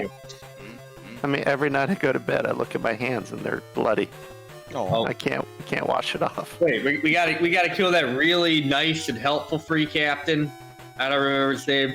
We had to kill Sandara's sister. That one's for her. Kill her? all right, Bubbles. I don't want to make you feel bad, but in the official timeline maintained by Paizo, do you know who kills Kurdak Bonefist and becomes the next Hurricane King? It's Tessa Fairwind. Yep. Man, She's so hot. So well, we gotta get to her first. yeah. Can you defeat the official timeline published by Paizo? I don't know. Have you been keeping up on the official timeline? I mean, this is Skull Shackles, guys. I mean, do you think I would deviate that far from the original story? Come on. Yes. Well, we're in a floating fucking island. Listen, okay? I demonstrated today on the stream that every weird deviation was actually a clever reskin of something that was supposed to happen in the main storyline. Brilliant. What was it really? Yeah. Like the undersea adventure Yep. with Madalora's mom that sleeps with everyone. Mm-hmm. Skeleton Dad? Skeleton Dad. Okay, well, Skeleton Dad was actually not in the book, but, you know. Ponies. The ponies. Were they part of the official adventure? I mean, you know, that town you burned down was. So. Yeah. What about Freeland? Freeland's more realistic. The Freeland arc was a replacement for the entirety of Book 4. Remember, there's 6 main books for Skull Shackles, so Freeland arc was Book 4. What about Calvin Candy's plantation? Book 4 actually took place on the Island of Eyes, which you did eventually visit to use the geyser to get to the Sky Kingdom. Yeah, I'm checking them off. I'm checking them off my bingo table. I'm checking them off my bingo chart. Okay. Right, so, when we get out of here, we got to target Sandara's sister. I think that's our goal. Wasn't I her footstool at one point? Yeah, you were, but then now you're just going to be her footstool as a giant crab. Hell yeah. Okay. No, the official adventure path actually requires you guys to throw a party at one point for the Pirate Council to try and get yourselves elected to the Pirate Council. So that was actually going to be suggested in the next arc, was you were going to receive a letter from the Pirate Council saying that you had been nominated to join the Pirate Council, but they needed to see if you were the right kind of pirate. So no spoilers, please. I haven't watched that far. Okay. Sorry. It doesn't matter. We're just gonna kill them. Yeah, I know. We're renegade. Fucking renegade path. That's where wow. Okay. Murder. That's exactly what I said on stream when I mentioned that. I was like, wow, they'll just use this party as an attempt to try to kill everybody. Yeah. Man. Well, look, I have been very open and frontward facing with that murder everybody plan for several months now, Barrett. I got you. All right. I was actually looking over here, and it's like Django's still got 3 others on his personal revenge list. He's got that Bahir al-Hader, Gold Tusk, and also that rubber match with Anchor Ninja. But I think we gotta hit all those anyway. I mean, we're again. This is Operation Scorched Shackles. We're gonna burn it all to the ground. Yeah. All right, look, I had Anchor Ninja and Bahir al-Hader. Who else did you have? Gold Tusk, you know, because for sure, I'm yeah. gonna kill him, and I'm gonna kill that fucking bird. Okay, wow, and the bird, damn. I mean, Gold Tusk is 100% an official NPC that you will have to deal with, but Bahir and Anchor Ninja, you know, maybe those weren't in the official adventure, but. All right. Was it Gold Tusk is part of the Hurricane King's crew? Yeah, right? that's like his adopted son. Because the thing about the Hurricane King is he's been the king for 38 years. That's the longest anyone's ever held the title. And during those 38 years, he hasn't aged a day. I mean, he looks pretty fucking old. Hey. Like, I know. I don't even think Bubbles Jr. can live 38 years. So, like, at best, he's got 15 left. Well, it sounds like you have a good plan for at least ingratiating yourself to these people. I will point out to you, you have enough NPCs and enough intelligence across Anilora, Kishara, and some of those NPCs that if you are going to be towing your casino with the ship that used to belong to the Cloud Duchess, you may want to get this ship redone so that it doesn't look like the ship that you just stole. Yeah. I was going to ask if we could get that thing rubbed. You want to go to Rickety Squalls? It's like Rickety Squibs, but it's up in the cloud. Up in the air, yeah. Yeah. Is that where he went? Like, I'm here. No, that's where Squib's father. Remember, because he was an Air Ganassi, so this is where his father works. How about it looks exactly like him, except he's like covered in like even older than the OG Rickety Squibs. That's dope. Rickety Squibs was pretty old looking, actually, if I recall. It was pretty fucked up. Rickety Squall, he's like just Squall covered in motor oil, right? Like in like a onesie, you know? Damn. I'll have to find the oldest man on Earth picture I can for Rickety Squalls, which may result in you losing your new captain. I know, we're gonna lose. Damn. Okay. Wow. Well, as normal, you guys did nothing that I thought you would do. So that was cool.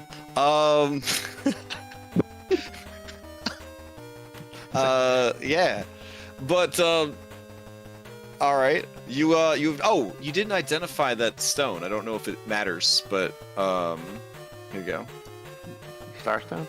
Yeah, the Starstone. I mean, it was shaped like a star, so.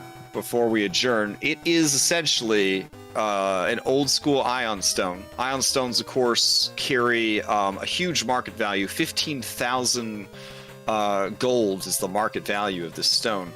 Not because it is strong, but because it is a collectible item. This is the Stone of Mastery. Yeah. While you're attuned to the stone, you get a +1 bonus to your proficiency bonus. Huh. That means anything that goes off your proficiency bonus is 1 higher than it normally is. That's cool. Yeah.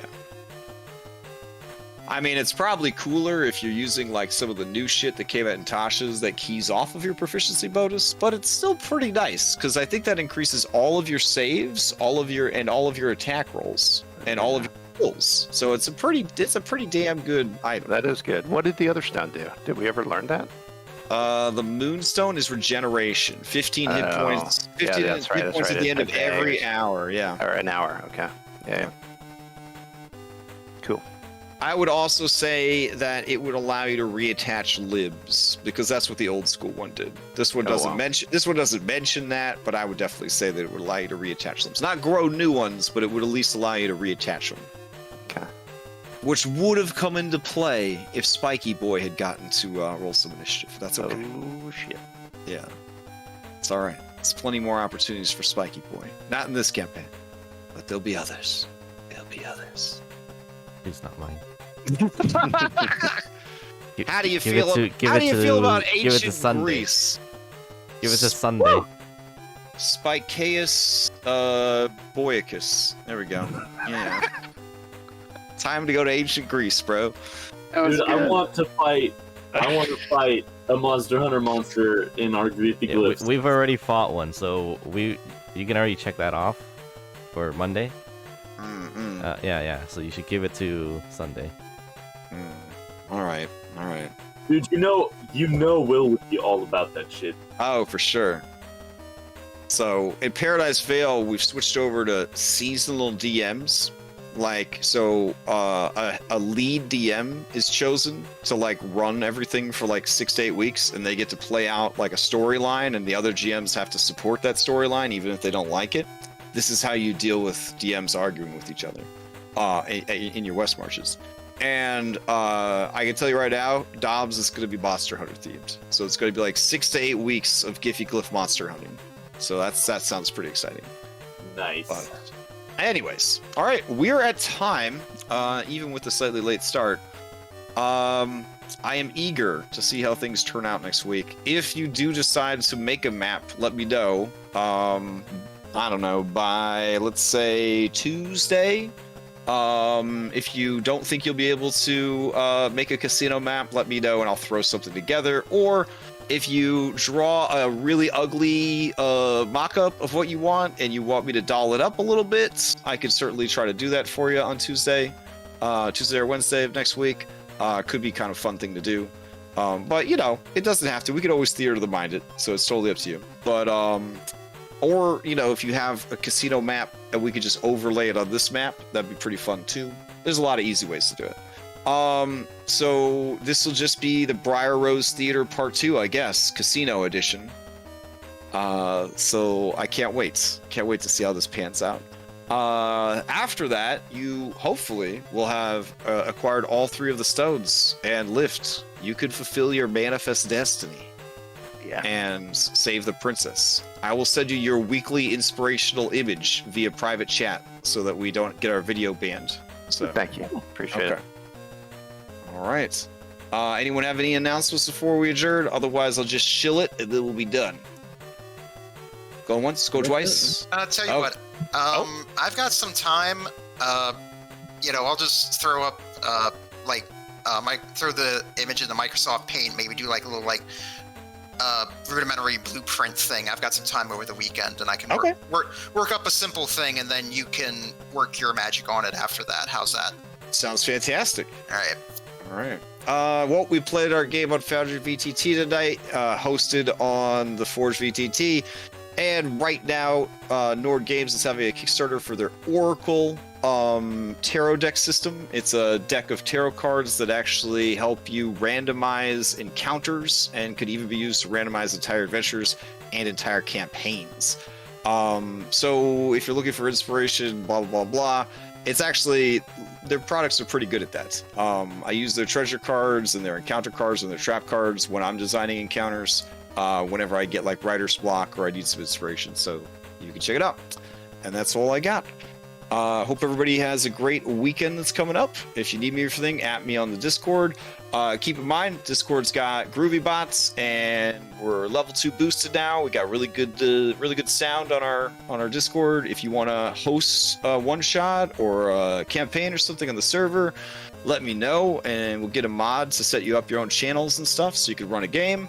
If you just want to play some old school hex crawly monster smashing, Paradise Vale is there. And also, I've noticed people playing video games on the server. So if you are just looking for people to play video games with, you can definitely round up some people on the server, hop into the gaming chat, and play some video games on the server. Mario Golf drops tomorrow. Know what I'm saying? Mario Golf? I just got my email from Best Buy about my pre-order, so I can go pick it up tomorrow morning. I sadly will be playing, not sadly, but I'm going to be playing Pirates tomorrow night. So I won't be playing Mario, but I definitely want to play some Mario Golf on Saturday. So if anybody wants to try to play some Mario Golf on Saturday, let's try to hook Did up. y'all play the Drist? We're gonna stream. Oh yeah, we're gonna stream Dark Alliance. Me, Conti, Voltpie, and your old friend Fenrir. We're your old roommate.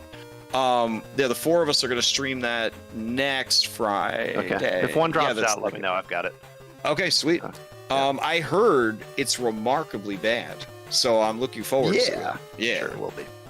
It's gonna be like Mystery Science Theater 3000 Dark Alliance edition. So cool. Yeah. And maybe we'll really cheese it. We'll all just play as like Brunor, since it allows you to double up characters. So obviously the best of all Drit's characters will just all be Brunor. That'll be awesome. So. I mean, he is the character they build in the player's handbook. So Great for life. Yeah, true.